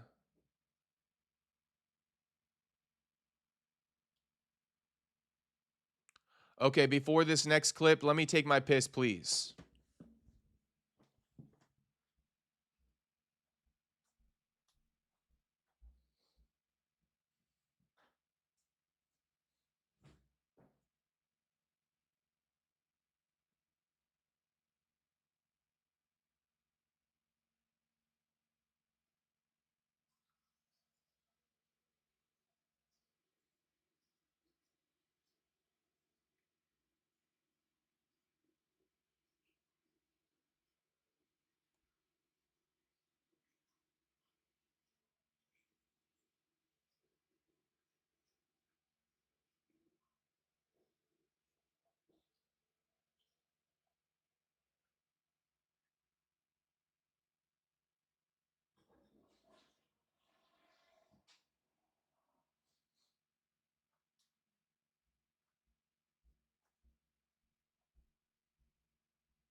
Do you remember when they had their own No Jumper show? Yeah, I remember that. I do remember when Selena and Eliza had their own fucking stupid show. I do. I think that No Jumper is in a good space right now, though. I do like the dynamic of the No Jumper show now. And I also did like how, I mean, this is super No Jumper lore for anybody who really taps in. I'll know how much you really fuck with No Jumper if you know what I'm talking about. But it was great watching Adam and Whack 100 argue on their podcast. I think it was like not this last Sunday, but the Sunday before this one. They were arguing on the podcast over Whack's diaper company. Adam was straight pressing him about, you know, whether or not it's a legit diaper company, whether or not he actually has sales, pressing him to provide like paperwork and shit like that to prove that he actually, you know, produces sales. That was insane. That was an insane argument. That was an insane argument. I was fucking with that argument. Okay. Little side note. But we're back onto the Colby Covington neon stream type shit. And, you know, I've been tapped in since 2017. Shit, that's just about the same time as me. I tapped in with Adam basically after the XXX interview. I know that that's basically Adam's claim to fame, and it was his claim to fame when it came to me. So yeah, I started fucking with Adam when he did the XXX interview. He also did the little Peep interview and shit like that. So that's what really tapped me in. And then he started doing the Tuesday show with Cam Girl and House Phone, and I was tapped into that shit too from the beginning. And I've been through all the phases of No Jumper. AD and T-Rel. Shit, I've been through all of them. Okay. Colby reveals the UFC White House card is so bad because they spent too much money renting it out, making them too cheap to pay top fighters. They spent too much renting out the White House. They didn't want to pay top fighters like me or Connor. So maybe that's why, you know, when it comes to the negotiation with Ilya and Islam, that didn't follow through either. Because both of them or one of them asked for more money and the UFC didn't want to give it. The interview with Tekashi was good. It was good. It was good. I saw the White House card. Obviously, you're a patriot, true American. Yeah. Were you you were trying to get on there, and then what exactly happened?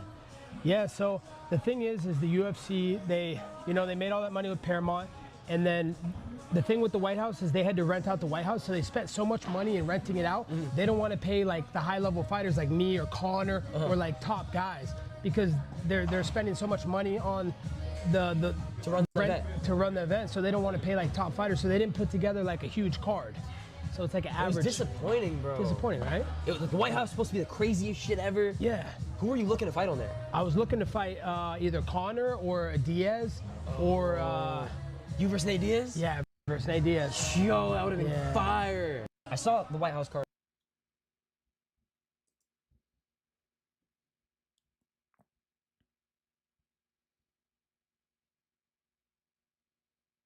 Isn't it crazy though how fighters would like let's just say this real quick. And I'm not going to say any names. You guys can think of the names if you want to. But isn't it funny how fighters won't charge to do a stream with Neon's corny dumbass, but they'll charge like other people to do interviews and shit. They'll try to charge them. It's like, bro, I would be so I am, you know, that would insult me, you know. Don't charge Neon, but charge me. Okay, here's the other clip. Colby says stars like Ilya and Islam and Habib make 5 to 10 million a fight. While talking about fighters coming together to raise their voice for better pay in the UFC, Colby Covington said, the thing is that those guys who make the biggest influence, who have the biggest platform like Ilya, Islam, and Habib, those guys are getting paid so well, they're never going to speak out against the UFC. Those guys are making 5 to 10 million a fight. You know, these clips are getting from Colby, and it's just all cap.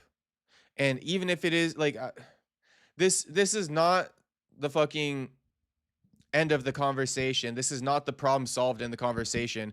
Okay, let's reverse engineer it. So if Ilya, Islam, and Habib all talked about fighter pay, then it would change? No, bro, it wouldn't fucking change. Whether or not they spoke about it or not, it's a bigger issue. The fighters need to come together. You know, and if all the fighters come together and Ilya, Islam, and Habib, who's retired ass, it isn't even relevant anymore. If they don't come together and all the rest of the fighters do, they could still make a change. They could still make a change. And if these are the guys getting money, Ilya, Islam, not even going to mention Habib again. But if Islam and Ilya are the ones getting the bread, right, then they're not really the ones who need a petition. It's the other fighters who aren't getting the bread. They should fight for their money. And, you know, bro, you got to take a hit somewhere. You got to take a hit somewhere. You got to, you know, so to speak, you got to be willing to die for that bread.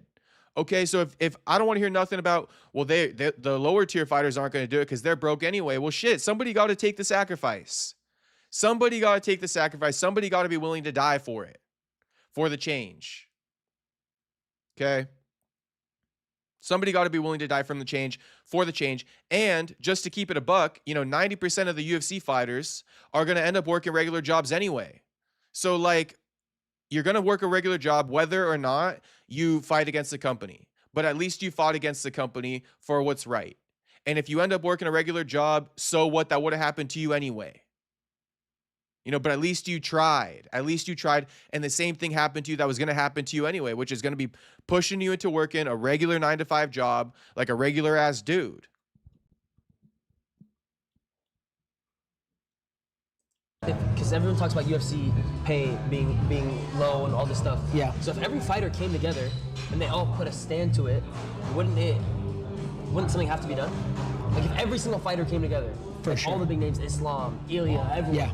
Everyone came together. Wouldn't something have to happen? And they just take a strike and don't fight. Yeah, it would. But the thing is those guys that would make the biggest influence, that have the biggest platforms, like Ilya, like Makhachev, like Khabib, those guys are getting paid so well, they're never going to speak out against the UFC. Oh, they're getting paid well. They're getting paid so well. people do get paid well. They do get paid well. Oh, okay. Yeah, Never mind then. Those guys are making, you know, $5 million a fight. So. Oh shit. Yeah. Seriously, that's like boxing numbers. Yeah, 5-10 million. Yeah.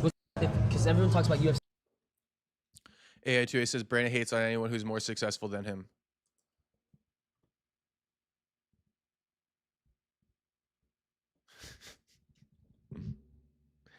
I'm not even going to respond.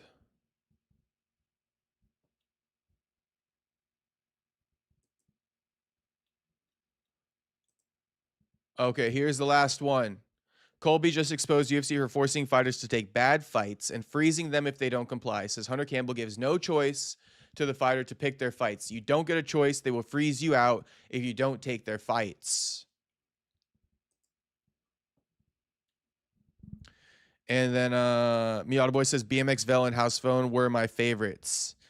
BMX Vel needs to fight with Crip Mac or AD. BMX Vel is the toughest. out of all of them.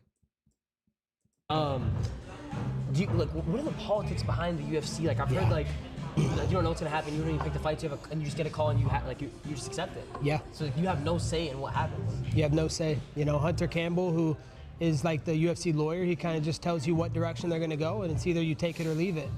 So you don't really get a choice what you want to do. They just leave you. They just leave you. They ice you. They won't give you fights. They'll just let you sit out there. They'll say, hey, you turn down this fight. Now you're not going to fight for the year. You're not going to make money. They'll freeze you out. Wow. Yeah. So you're forced to take whatever they give you, even if it's not a good move for your career, whatever it is. Yeah, even if it's not a good move and you don't think you're getting paid what you deserve, it doesn't matter. They say, hey, you either accept it, be a company man, or we'll just ice you and you don't get a fight to make money. Interesting.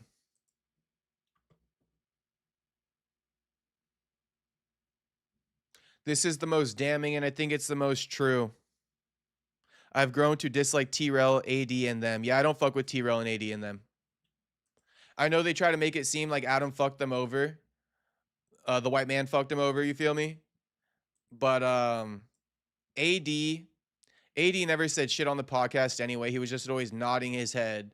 And then T-Rel, you know, it's like T-Rel isn't really a good podcaster in general. So, like, why would I, you know? They both are terrible podcasters. They don't know how to really, like, I guess, do what Adam does. OT Genesis was funny as fuck. I remember the OT Genesis days.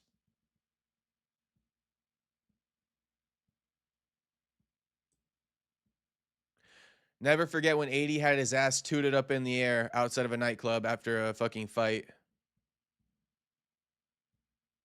No one in BMX fucks with Adam no more. That is true. My homie is a BMX guy, or he was, and he hates Adam. He hates Adam so much. He, like, because he followed Adam so much from BMX and shit, he's like, nah, like, fuck Adam. Like, fuck Adam. Like, that's not the Adam that I fuck with. Like, nah, bro, nah. It's true. None of the BMX guys fuck with Adam. And Adam, that's like one of the most fond memories of his life was the BMX days, the BMX blog.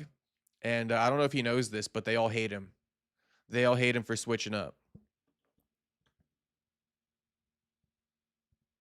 His house phone's still alive, haha. I think so. I think he started a podcast with Yuri. Not to be mistaken for Yuri Tarded, but you know, Yuri is also retarded.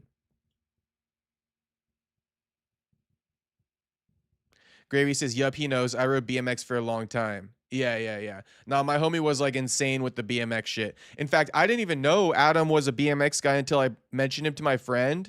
Like, I was like, yo, to my homie, I was like, yo, you see this guy, like, you know, No Jumper, Adam 22, like the XXX interviews and shit. And then my homie's like, yeah, bro, I've known Adam since high school because of fucking, because of his BMX blog. And I was like, oh, he rides BMX and shit? And he's like, yeah, but he doesn't do that shit anymore, so I don't fuck with him. I was like, ah, I see. My homie got a picture with Adam. Adam had a skate store and it was cool. On some shit. Yeah. My homie got a picture with Adam at the skate park. Shows how much he fucked with him at one point in time. Juice says Adam changed a lot. Well, yeah. It's been a slow progression, but if you look at him in 2016, 17, and you look at him today, it's like, how the fuck did this guy go from BMX to like Bloods and Crips and being a cuck and a corn star?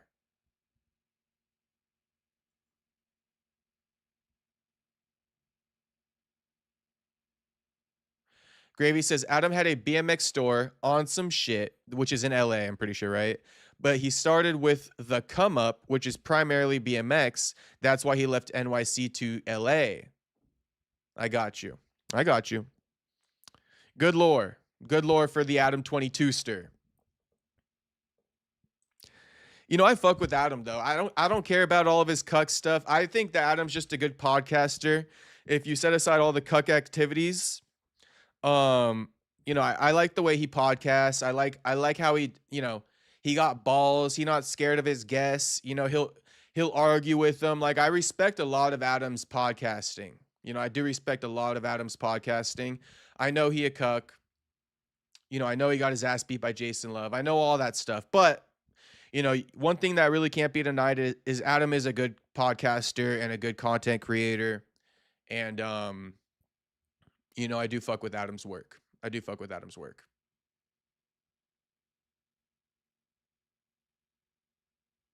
AD says Adam was cool during his BMX days and he would make videos of him riding his bike around LA, but last few years the show became garbage.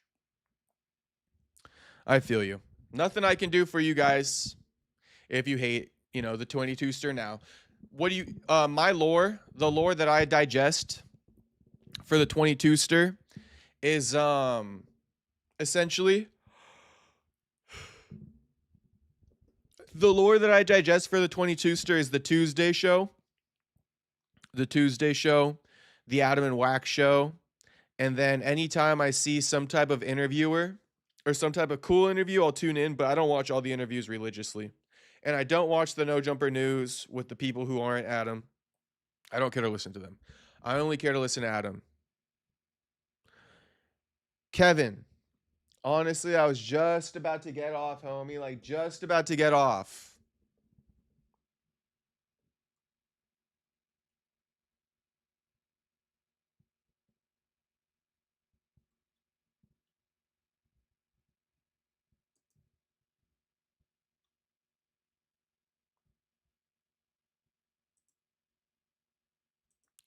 Hold up, Kevin.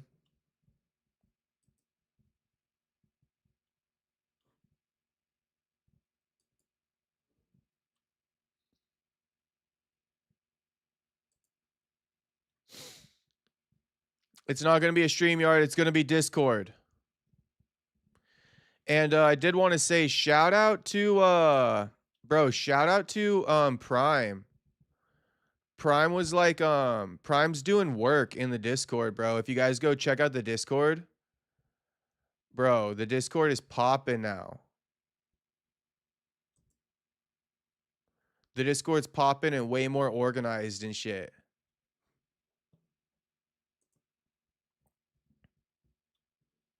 Five minutes. All right, Kevin. 5 minutes. I always forget how to do this, so just bear with me for a second. Join stream. Perry talk.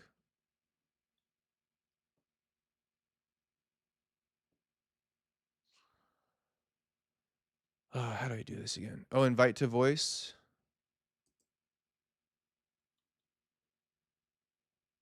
Copy.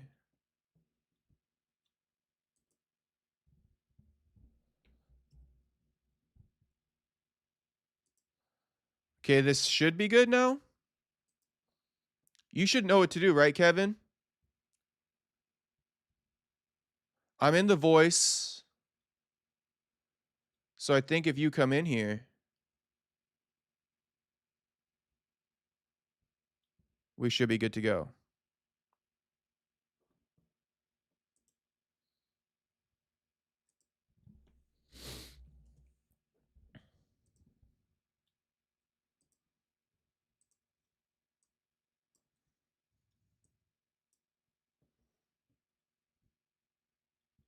Five minutes, Kev.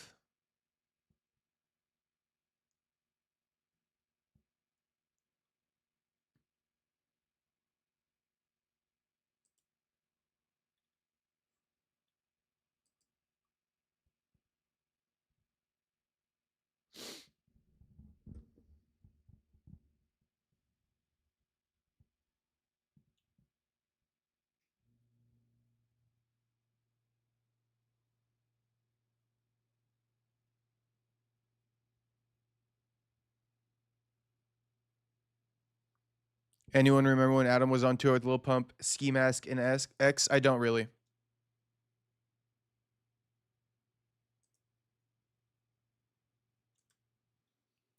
Here, this is the invite to voice.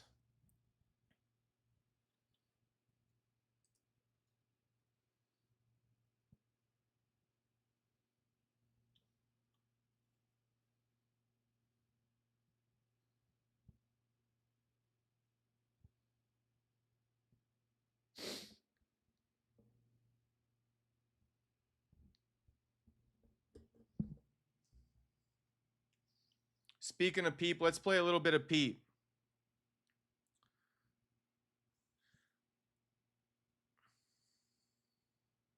I was listening to this one.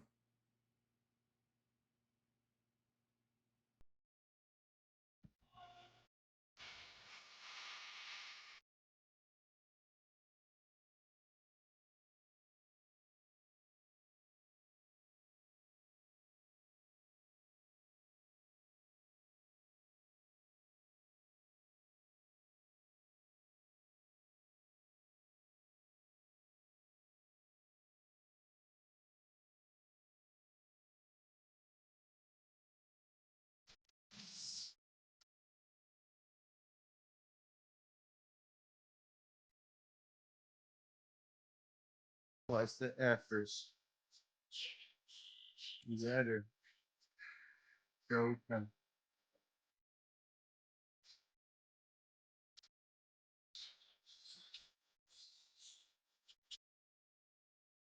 Okay.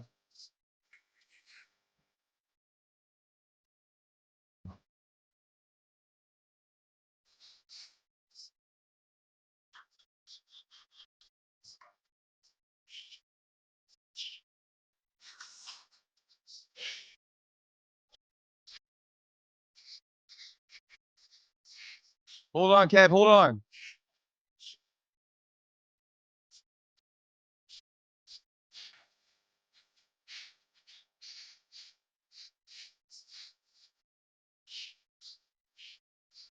Okay. All right. How do we get what's popping, Kev? Hold on.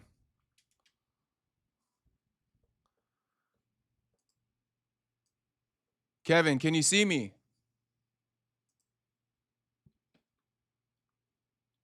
Kevin. Kevin. Kevin. Kevin, can you hear me?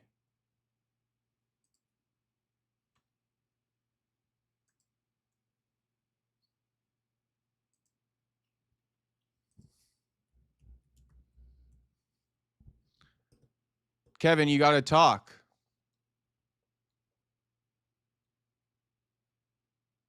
Hold on, let me see. Input. Where's the app? Oh, sorry. Kev, I got you now. Say something, Kev. You can see me, but you can't hear me. I can hear you now. Sorry about that, Kev.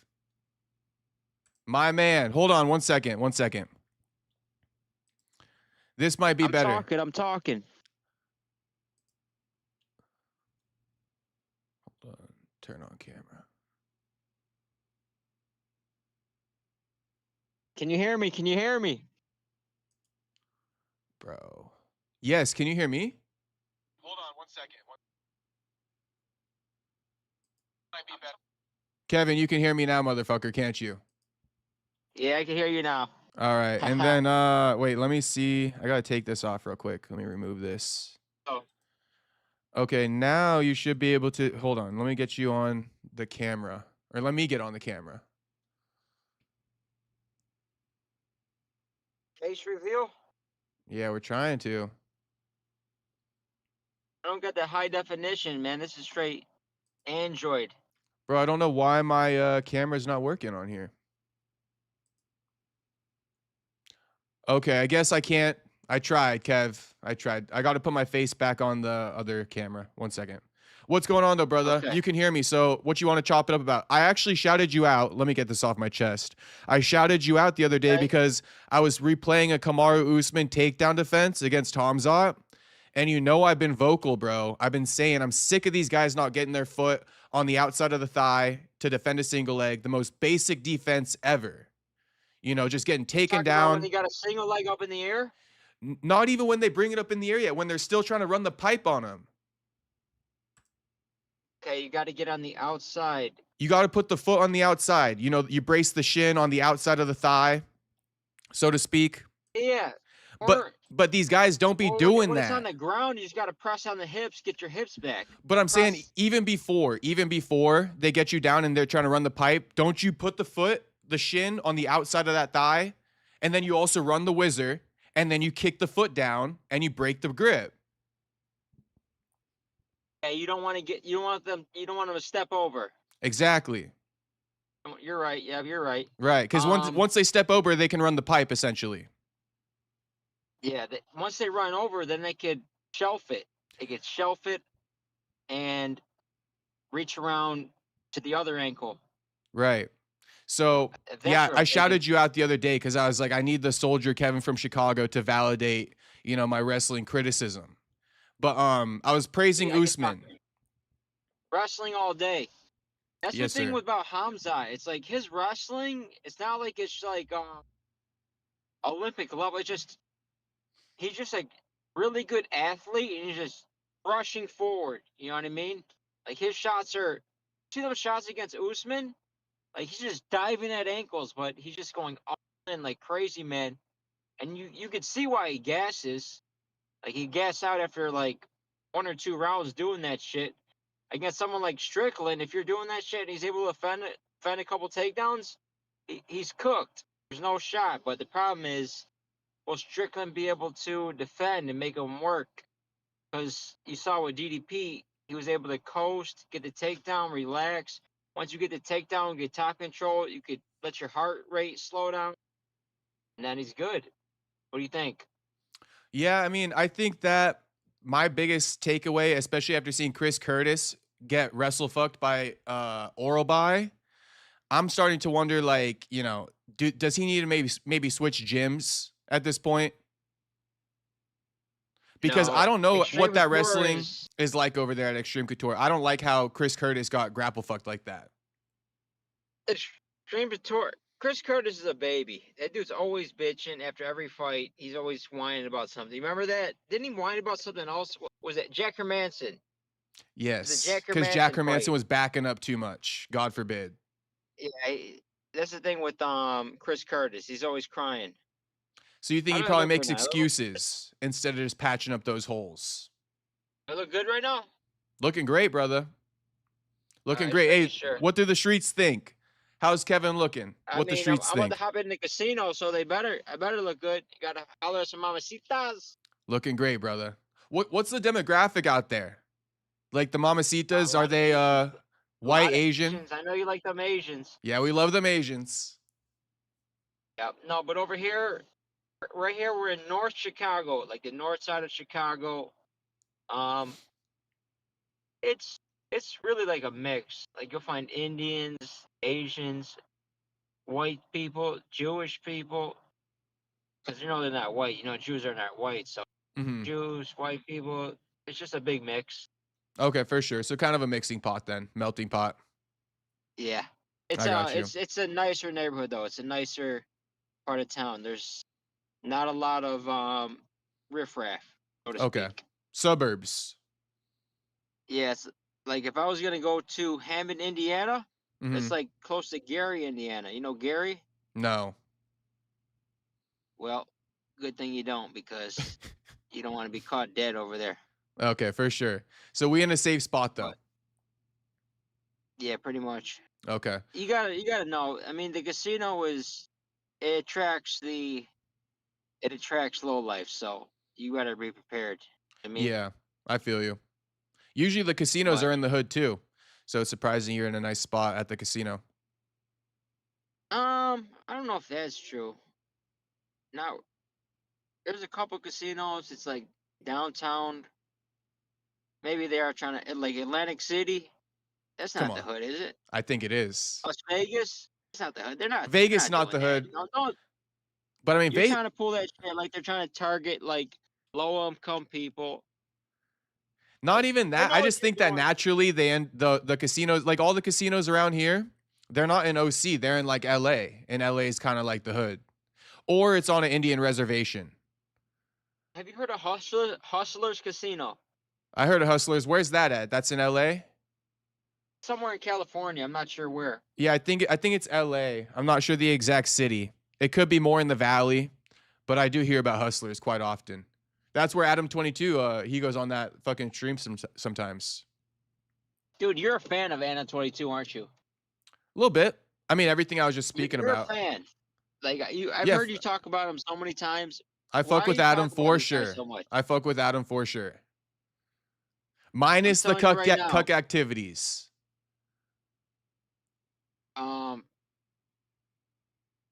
Just like that guy should be not mentioned at all. He's just completely useless. Like I know he got a little show with his. He brings on rappers and shit. Total brain rot. You know that term, brain rot? I don't know the song, but I know what brain rot means. Yeah, brain rot. Like fucking, it's slop, goy slop. It's goy slop, but at the same time, when you're like creating content, bro, you got to give it up to Adam 22. The guy knows how to go viral. Yeah, he.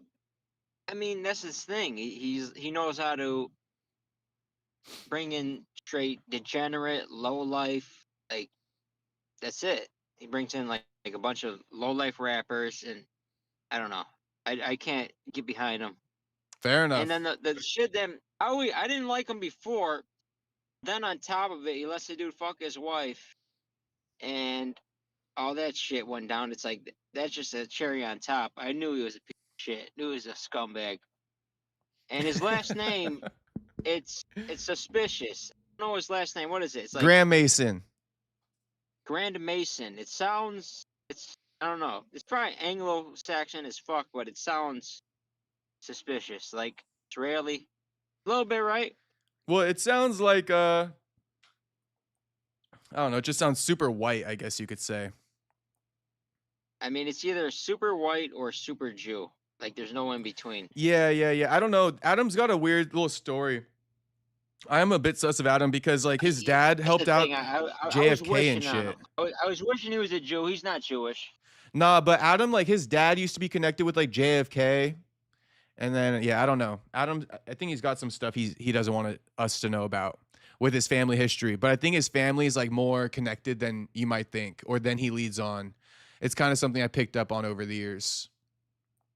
Like his dad went to jail for tax fraud or something over like helping out JFK. Like he doesn't tell the story very well, but the fact that his dad went to jail over like some bullshit connected to JFK, and then Adam ended up being super famous on, a platform that kind of is accused of snitching on people from the hood and stuff. I don't know. There's a lot of stuff you could point at.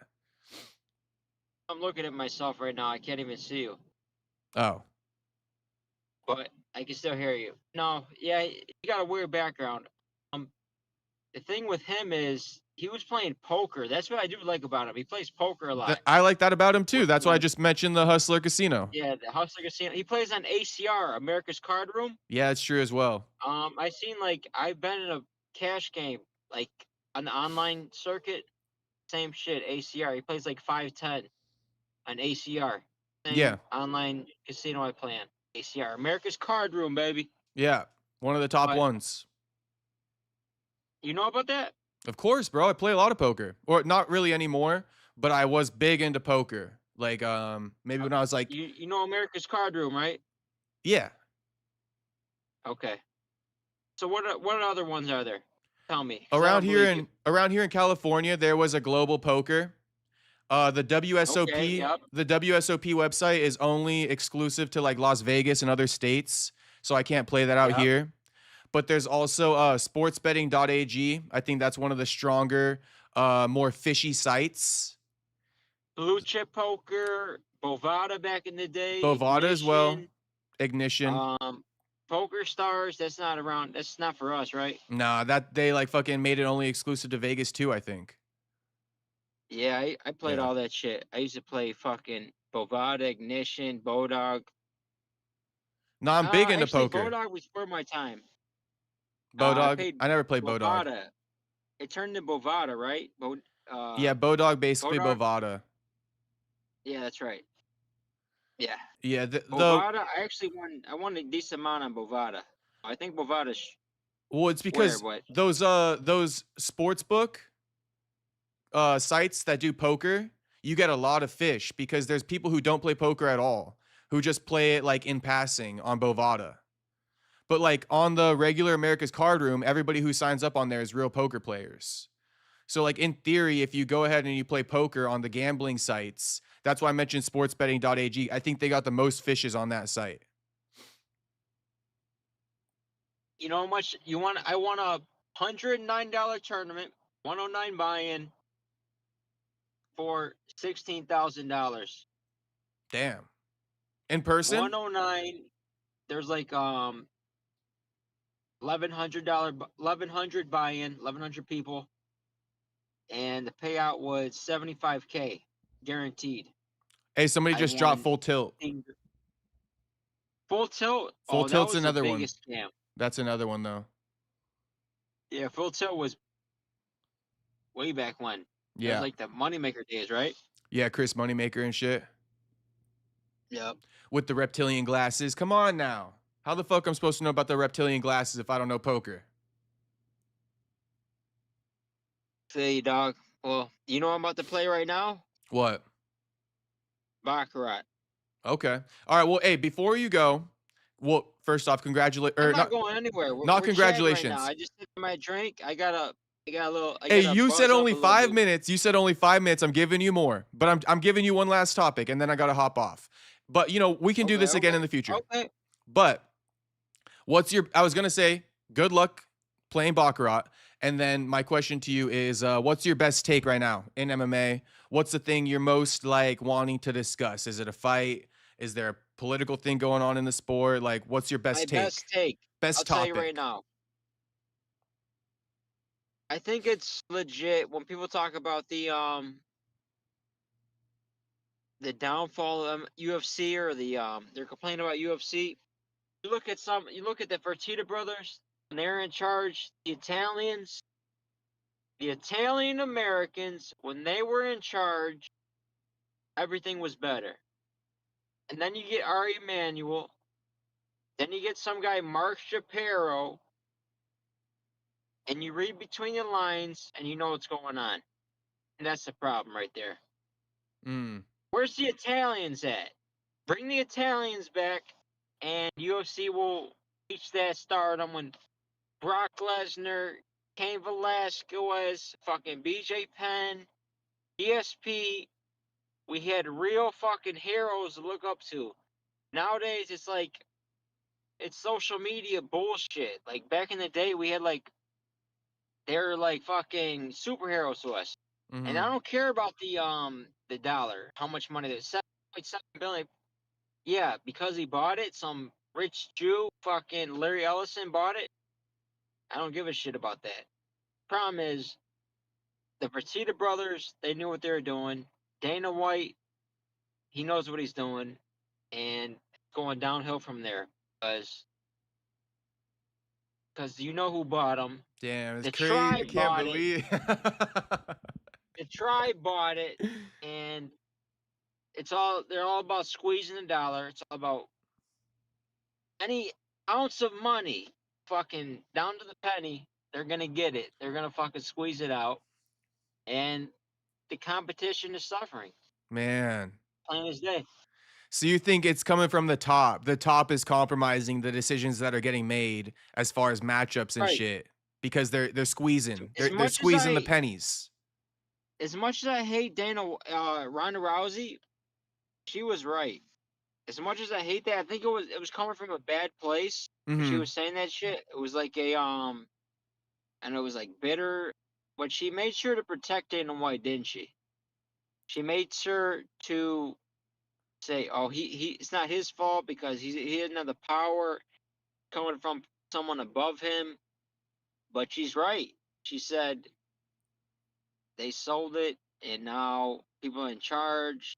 And they're doing their own fucking whatever. They're trying to make them happy. You know, Dana's duty is to now the people who are in charge, not the fans. Dana's, yeah, I don't think he's like that.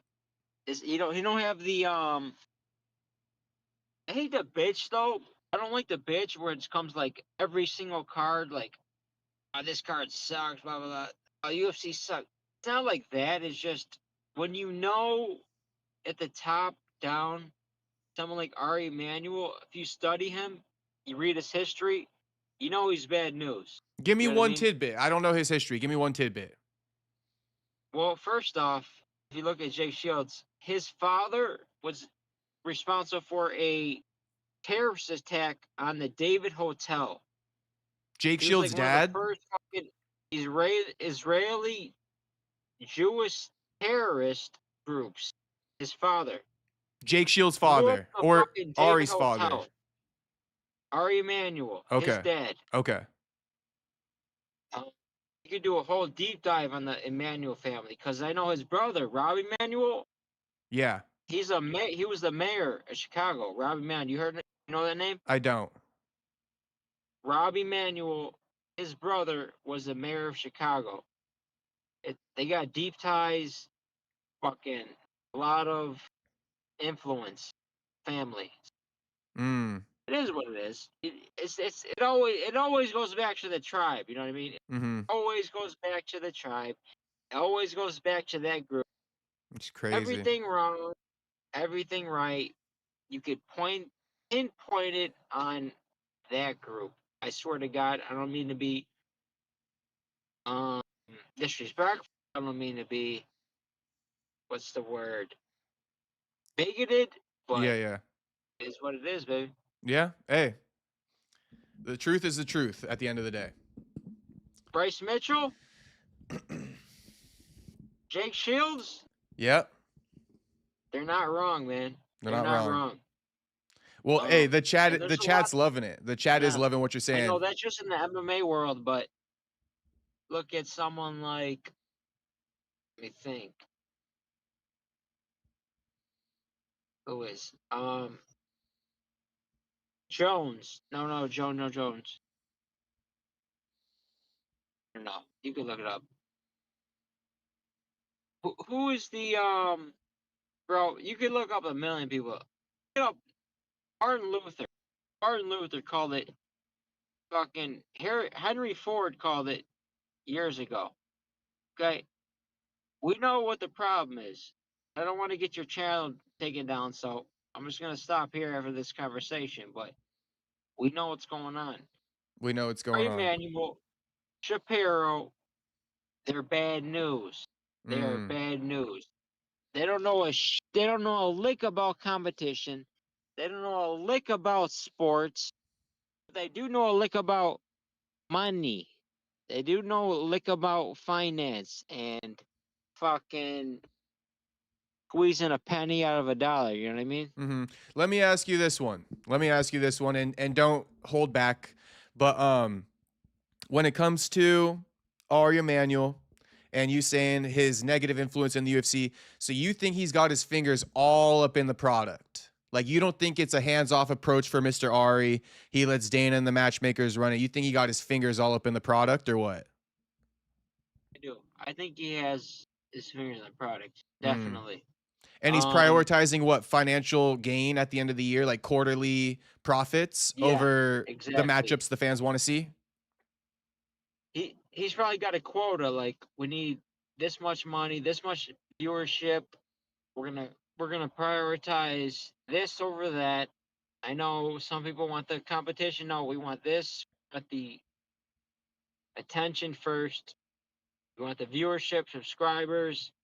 Larry Ellison bought Paramount. You know Larry Ellison?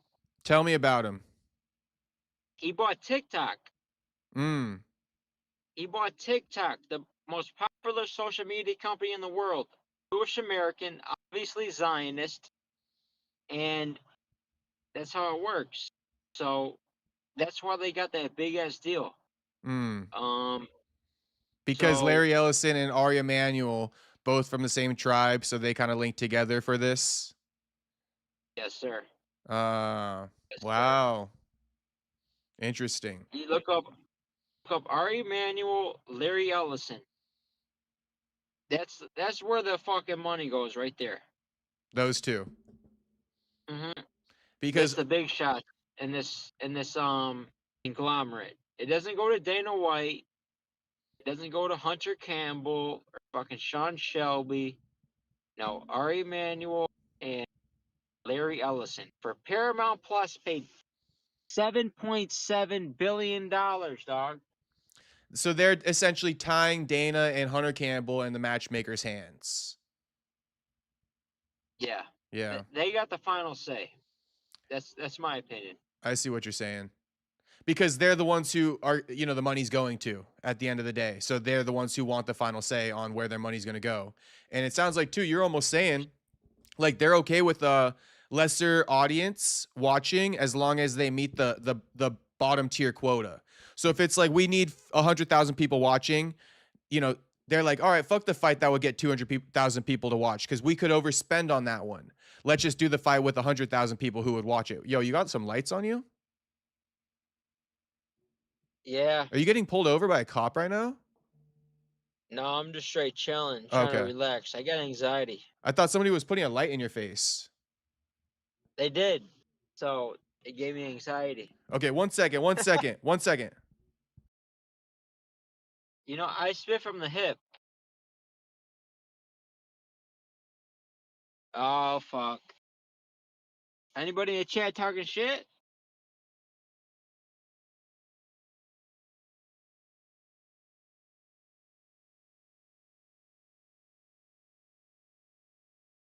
Listen, dog.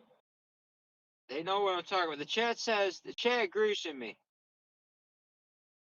Chat agrees with me. They know it. It knows this stuff. I agree.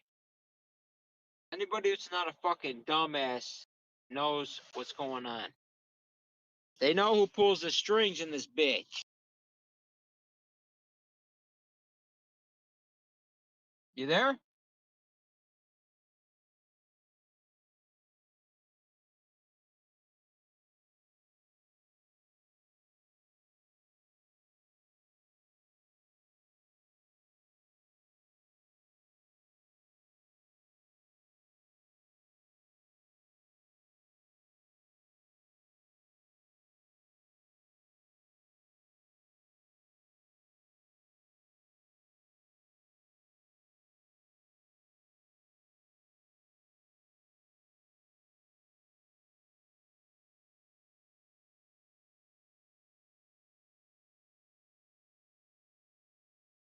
All right, we're back in here. We're back in here. Sorry about that, Kev. Talking in the chat. What's popping, Kev? No, you gotta. I got a call from the communicate with fucking. chat. I got a call from the higher up. I'm playing. Oh, they told you to take it down or something? No, No, I'm what I was playing. saying I'm was, playing. I'm trolling. You gotta communicate with the chat. You gotta interact with the chat. That's one of the big components of YouTube. Now, Of course. I come from the MMA halls. You know the MMA halls? Yes, of course. Yeah, that's interactive. That's how they do it. Shout out to Tuxedo for all Oh. the donos. He says your guest is spitting facts. My I know, man. baby. And shout out to Soda Pop for copping a I've been Menby. in this game. I've been following this shit since. Let me think. When was GSP coaching against Hendricks? GSP versus You remember Hendricks. the Ultimate Fighter? Oh, when was he coaching against Yeah. Hendricks? That was like probably 2017 or something. It might have been even before that, but that was when I was completely locked in. Honestly, I think it was Like- before that. Let me see. Who was the? Oh, that was a good that was a good Ultimate Fighter. No, those Ultimate Fighter shows, they brought me in, and I used to always root for the wrestler because I was a wrestler. It was in 2013.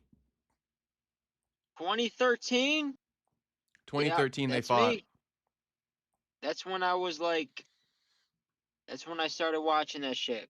I locked into the UFC at 2013. GSP versus Hendricks. I thought Koscheck. No, Koscheck. He was the perfect villain, wasn't he? Josh Koscheck. Oh, that was gold. He was a good Koscheck villain. He was a perfect villain, man. Yeah, he was. Let's ask the chat. You remember that Koscheck versus GSP? Who remembers was fucking Koscheck gold. GSP, boys? I'm telling you, man. That season, you can't recreate that shit nowadays. Like, you think Ilya Taporia is gonna create that? No, hell no. Nah. I mean, I wish that they would Oh, man, still. no. I wish they would still invest in the Ultimate Fighter. I think it got so like swept under the rug. I was also one of the fans, kind of like yourself, where you know, the Ultimate Fighter was a big part of my overall UFC fandom. And it helped me like understand actually watching the events too, because they used to sign a lot of the talent off the tough shows. You know, Tony Ferguson, you know, was like that era for me. I guess with you saying Johnny Hendricks and GSP, I guess one of the times I first started watching was Tony Ferguson's. I think Brock Lesnar and Daniel Cormier coached that season where Tony Ferguson won it. Tony Ferguson for who? When Tony Ferguson won the Ultimate Fighter, I think he was being coached by oh no, Stipe Brock and no Lesnar. Brock Lesnar and who? DC, right? Yeah, you're right. Yep. Yeah. That was one I was pretty locked in. I was pretty locked in with that. Okay. Yeah. But you know, the BJ Penn Jens Yeah, Pulver I'm a little bit season older with than you. Nate I'm Diaz, 33. How old are you? 29.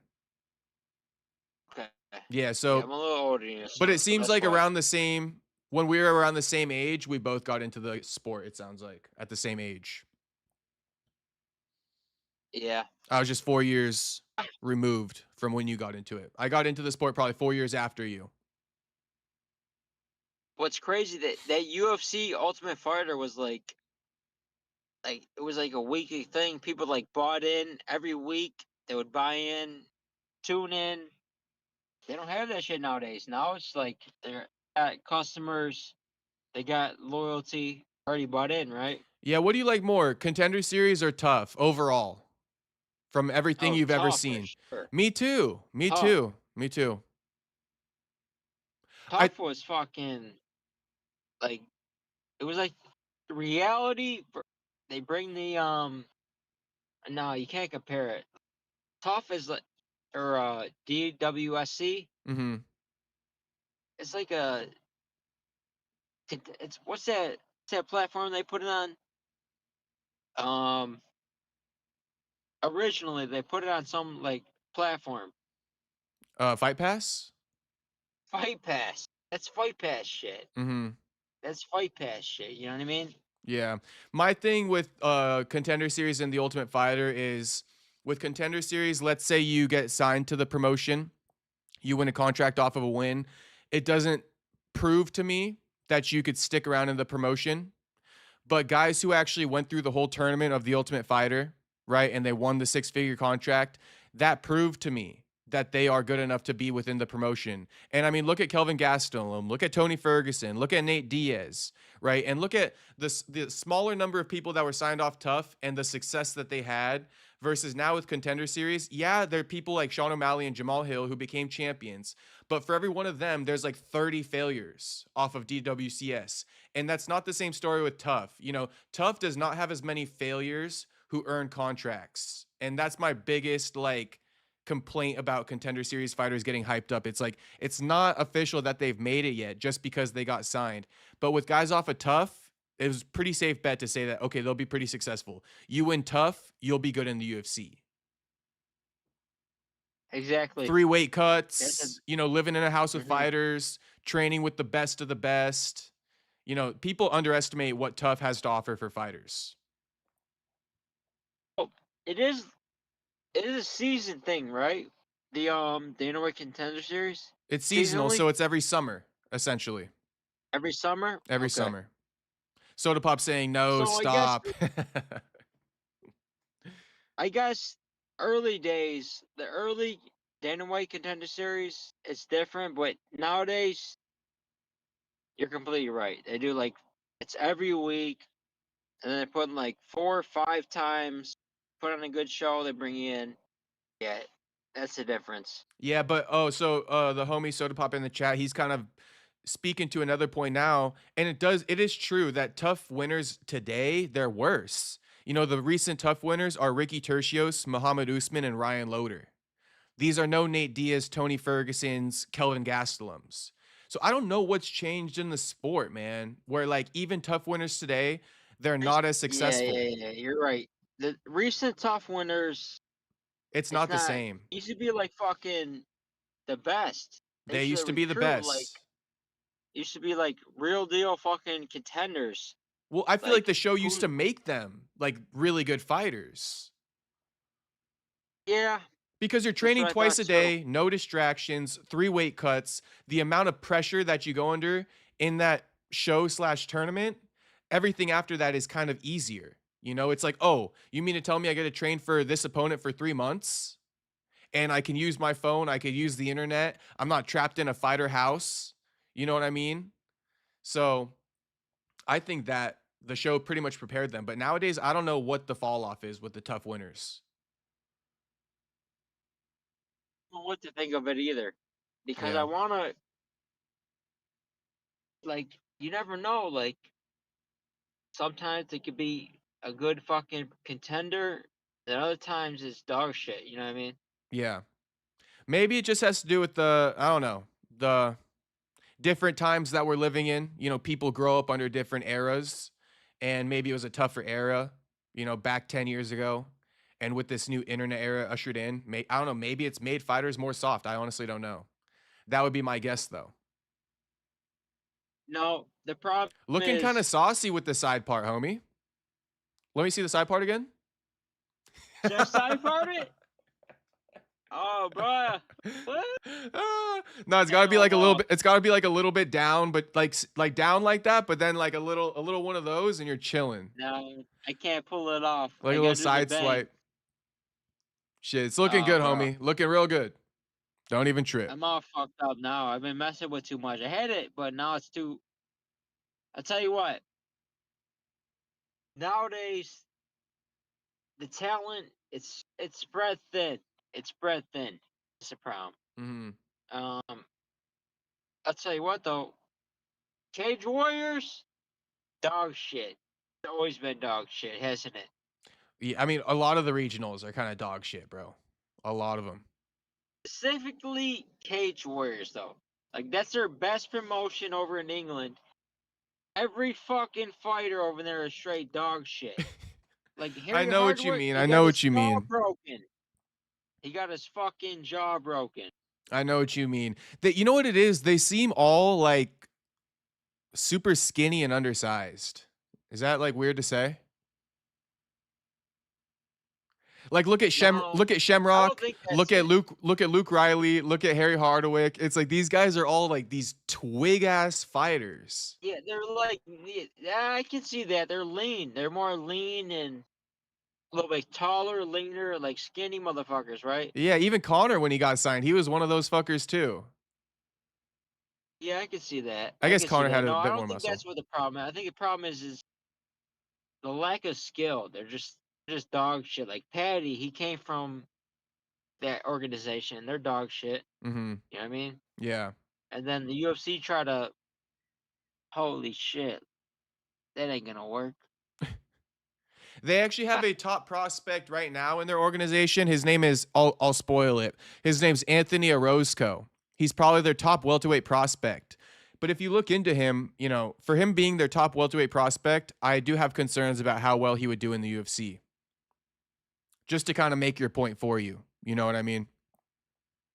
To do it like that, Shit's looking pretty saucy. let's go. Cash. No, I'd, I feel you I'd though. rate that above the side part. No, no, Cage Warriors. I always ragged on them. I always talk shit. Mm-hmm.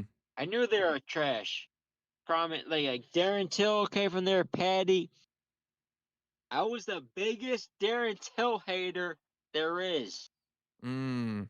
Called out Darren Till being a fucking can from day one when they robbed him against Stephen Wonderboy. I was there. Oh, you went to that And what fight? happened? No, I wasn't there, but I called it out. Like they robbed his ass. They robbed Wonderboy. They did I rob watched Wonder that fight Boy. live. All of a sudden, oh, he's the best. And then he put against a fucking 155-pound Cowboy Cerrone, and thinking completely undersized, and they're trying to make him out to be a world class contender. And that old man Woodley destroyed his ass. He Remember did. that fight? Yep. Woodley walked through Woodley, Darren I Till. knew it. Even against a Woodley, the problem is there was Colby Covington was scared to fight Woodley, and that No, was he scared to fight Woodley or Usman? One of them. Might have been Usman. Mm, I think from what I understand, one of those days he didn't sign up to fight Usman. I see. But if you look back in all the Colby Covington, I was his #1 fan.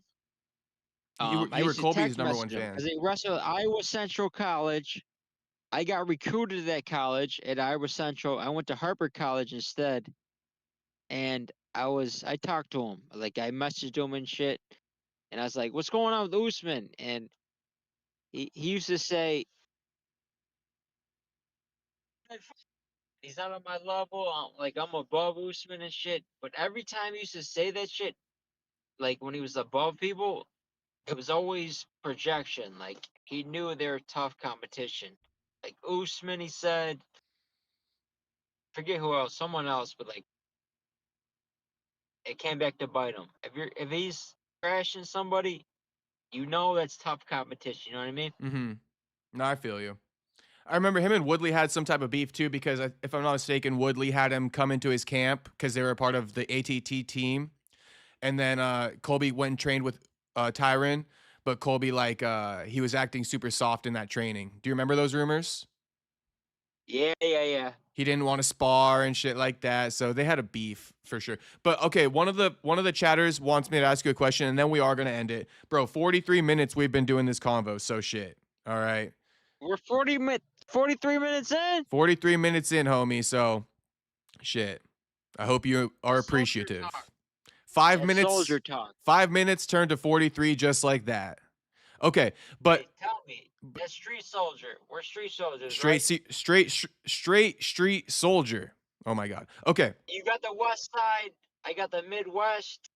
We got that shit covered. Like anybody wants to fuck with us, we got the whole fucking country covered. From the East Coast to the West Coast, baby. Okay. Nah, I ain't got the West Coast, but No, I got I'm the East West. Coast, I'm but the I got West Coast. You're the Midwest. East Coast. Oh no, you're the I'm Midwest. Midwest. That's right. That's right. Okay. I mean, Midwest. That's where if you got the Midwest covered, you're golden. Okay. You're golden. That's where the toughest. What Floyd Mayweather said: the best fighters come out the Midwest.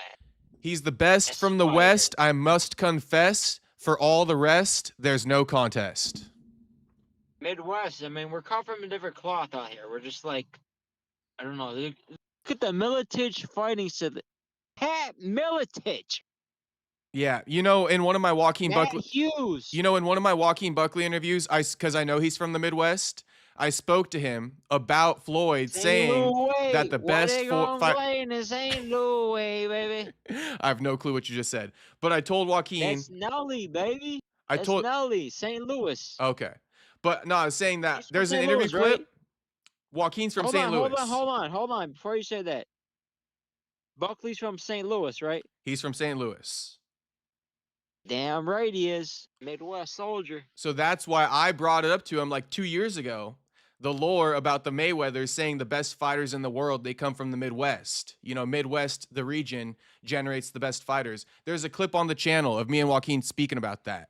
So I've been known that as well. The best fighters in the world, wrestlers and boxers and shit, they all come from the Midwest. Just about to say that shit. The wrestlers look like Pennsylvania, Ohio, Iowa, boxers too. Illinois. The best motherfucking wrestlers. That's all you gotta know. Okay. You look up the best high school wrestlers. All right. Ohio, Iowa, Illinois, Pennsylvania. I always looked up to them Pennsylvania wrestlers because they're the best, right? Yes, I do know. Pennsylvania wrestlers are the best. Do you know about Baal? You gotta give it to them, right? Although, hold on. You remember Fargo? You know Fargo? I know Fargo. I've been there 2 times. I All-American once. There's some bad. Yeah, you got to give it to the Illinois. We won it like every fucking year I was there. Marco and Freestyle. Hey, Tuxedo's going off in the chat until I ask you, and I've been trying to. So let me ask you one more time. Your guest is, wait, hold on. He wants me to ask you, do you know about Baal? B-A''Al. Baal. Oh, about what? Say again? there's a super chat. He goes, ask your guest about Baal. B-A''A''L. That's how it's spelled. Look at the chat. Look at the super chat. Tuxedo Mask Didn't see it. is Not showing up. Oh, scroll up. ask your guess against. Oh, yeah. What is that? That's some Homie got That's 2 phones is fucking- crazy. child sacrifice. That's Jewish child sacrifice. Yeah, Oh, dang. I know that. Oh, boy. What is the significance of something like that? That's They're that's supposed demons. to. Ugh. That's what we're up against. Oh, man. As it's Christian Americans, as real patriots, that's what we're up against. Real fucking demons. That child sacrifice, war. See, they bombed that fucking children's school. Yeah. They bombed that children's school, bro. That's what we're up against right now. Mm. And we're talking about MMA and all this other bullshit. There's real deal shit going on, and chat knows what's up. That's why I'm glad to see that. I'm glad to see that what the fuck knows. They know what's really going on. Yeah, the chat definitely knows. So shout out to Tux. I was trying to get that question out, homie. So Tux was fucking blowing it up. He was like, let me double check though. Let me make sure that's right. Okay. I think that's Baal. B-A-A-L. I'm pretty sure that's child sacrifice. hey, and then someone else is saying, who you got, Kev? Buck or Sean? I'm riding with Sean. Oh. I'm part Irish, so of course I'm riding with Sean. Oh. All right, all right. I mean, I like Buck. It's a Buck, 50-50. Everybody funny got their guy and pick. everything, but I think I would ever root against my own. You know what I mean? Okay, so you're It kind is of what it is. you're just rocking with Sean off the strength. You guys are both Irish connection. Yeah, we're Okay. both European American. Shit, I'm Plus rocking. Irish. I'm rocking with Buck off the you know, if I ever get I locked know up, I'm running with the blacks. Bro, So I'm rocking with Buck. I love your streams with Buck, bro. I can't believe you did a whole fucking stream. Just you and Buck. How crazy is that? Like, I don't know. I couldn't do that shit. I we were would just get supposed to do too- another one. I would get too antsy, be like, bro, I gotta go. Fuck this. Like 45 minutes, an hour, that's enough. Bro, we've Like, been you're in here for doing- 50 how long was minutes. How long was that? That was like a 4.5-hour stream. 4.5 fucking hours. Like, no, I can't do that shit. Mm-hmm. That's what I respect about you streamers, man. Some of these people will sit there for like fucking 5-6 hours. Like, no, Just fucking I can't talking. do that. They're just sitting there like they're just watching their face like, oh. Yeah, I feel you. All right, brother. Well, hey, it was good chatting with you. I'll get you back in here very soon. The streets loved it, so I'm sure they'll get you back by popular demand. But good luck Street on the Soldier Baccarat certified? tables. What was that? Street Soldier certified. Street Soldier certified. Top soldier, Kevin Damn from right, bro. Chicago. In fact, I think Kevin from Chicago deemed the phrase soldier. You know, we got the phrase soldier from Kevin from Chicago. All right, boys, that's the stream, though. That's the stream. I know you boys like a little craziness to end the stream, so there you go.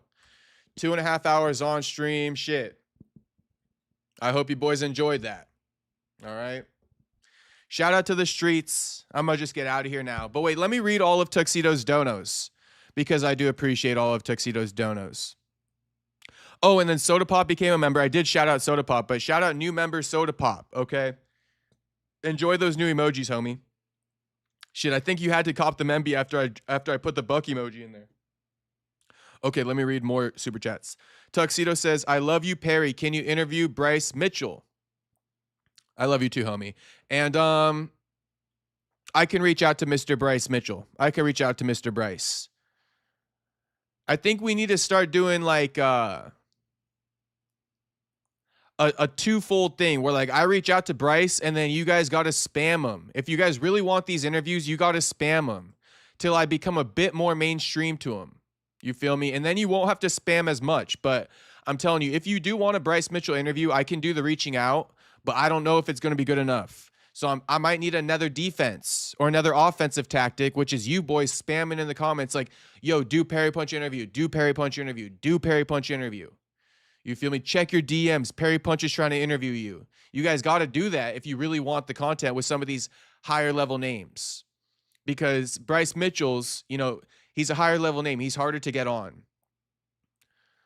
But I'm down, bro. Of course I'm down. Ari Emanuel says Tuxedo. Yes. They ruin everything. The tribe says Tuxedo. Yes. Your guest is spitting facts. Ask your guest about Baal. So Tuxedo, thank you for the 1, 2, 3, 4, 5 $2 donos, homie. Those are greatly appreciated. And shout out to Kevin from Chicago for coming in tonight. Now let me shout out the streets and I'll get out of here. AI2A says boring ass stream. Well, today of all the days would have been a boring ass stream for sure. You know, we didn't have much to talk about. But you know, AI2A, are you a street soldier or not, homie? Are you a street soldier or not? Okay. You in here, no matter what. Bottom line. JP says we need Nick Diaz on. I feel you. But Nick Diaz, we might have to kiss that one goodbye. AI2A, shout out to you, homie, for being in the streets. Space Kid, shout out. JP Money, shout out. Soda Pop, shout out. Space Kid, I just said that, but shout out again to Space Kid. Gravy Show, Tony Sal, shout out. All right, John Dong, shout out to you, homie. Tuxedo Mask, shout out and thank you for the donos. Welcome new members, Soda Pop. Gravy Show, if I didn't say it, shout out, homie. I think I did, though. Miata Boy for coming back in here in his busy schedule. I appreciate it, homie. Good to see you. No hard feelings. I was trolling you about the parts about, you know, supporting other people. You could do what you want, homie. I'm happy to see you in here. And that's the top of the chats. Damn, there wasn't much. Yeah. Shout out to M354. Shout out to Perfecto. Shout out to Kevin from Chicago. I can't scroll up to the top of the chats anymore. I reached the top. Trying to think of any other names. Perfecto was the first one in here. America First was in here. Jew was in here. Shout out Andrew Nance. Even if he wasn't in here today, shout out. Shout out to Tyler Betts. And HT was in here. That's all I can remember off the top of my head, though.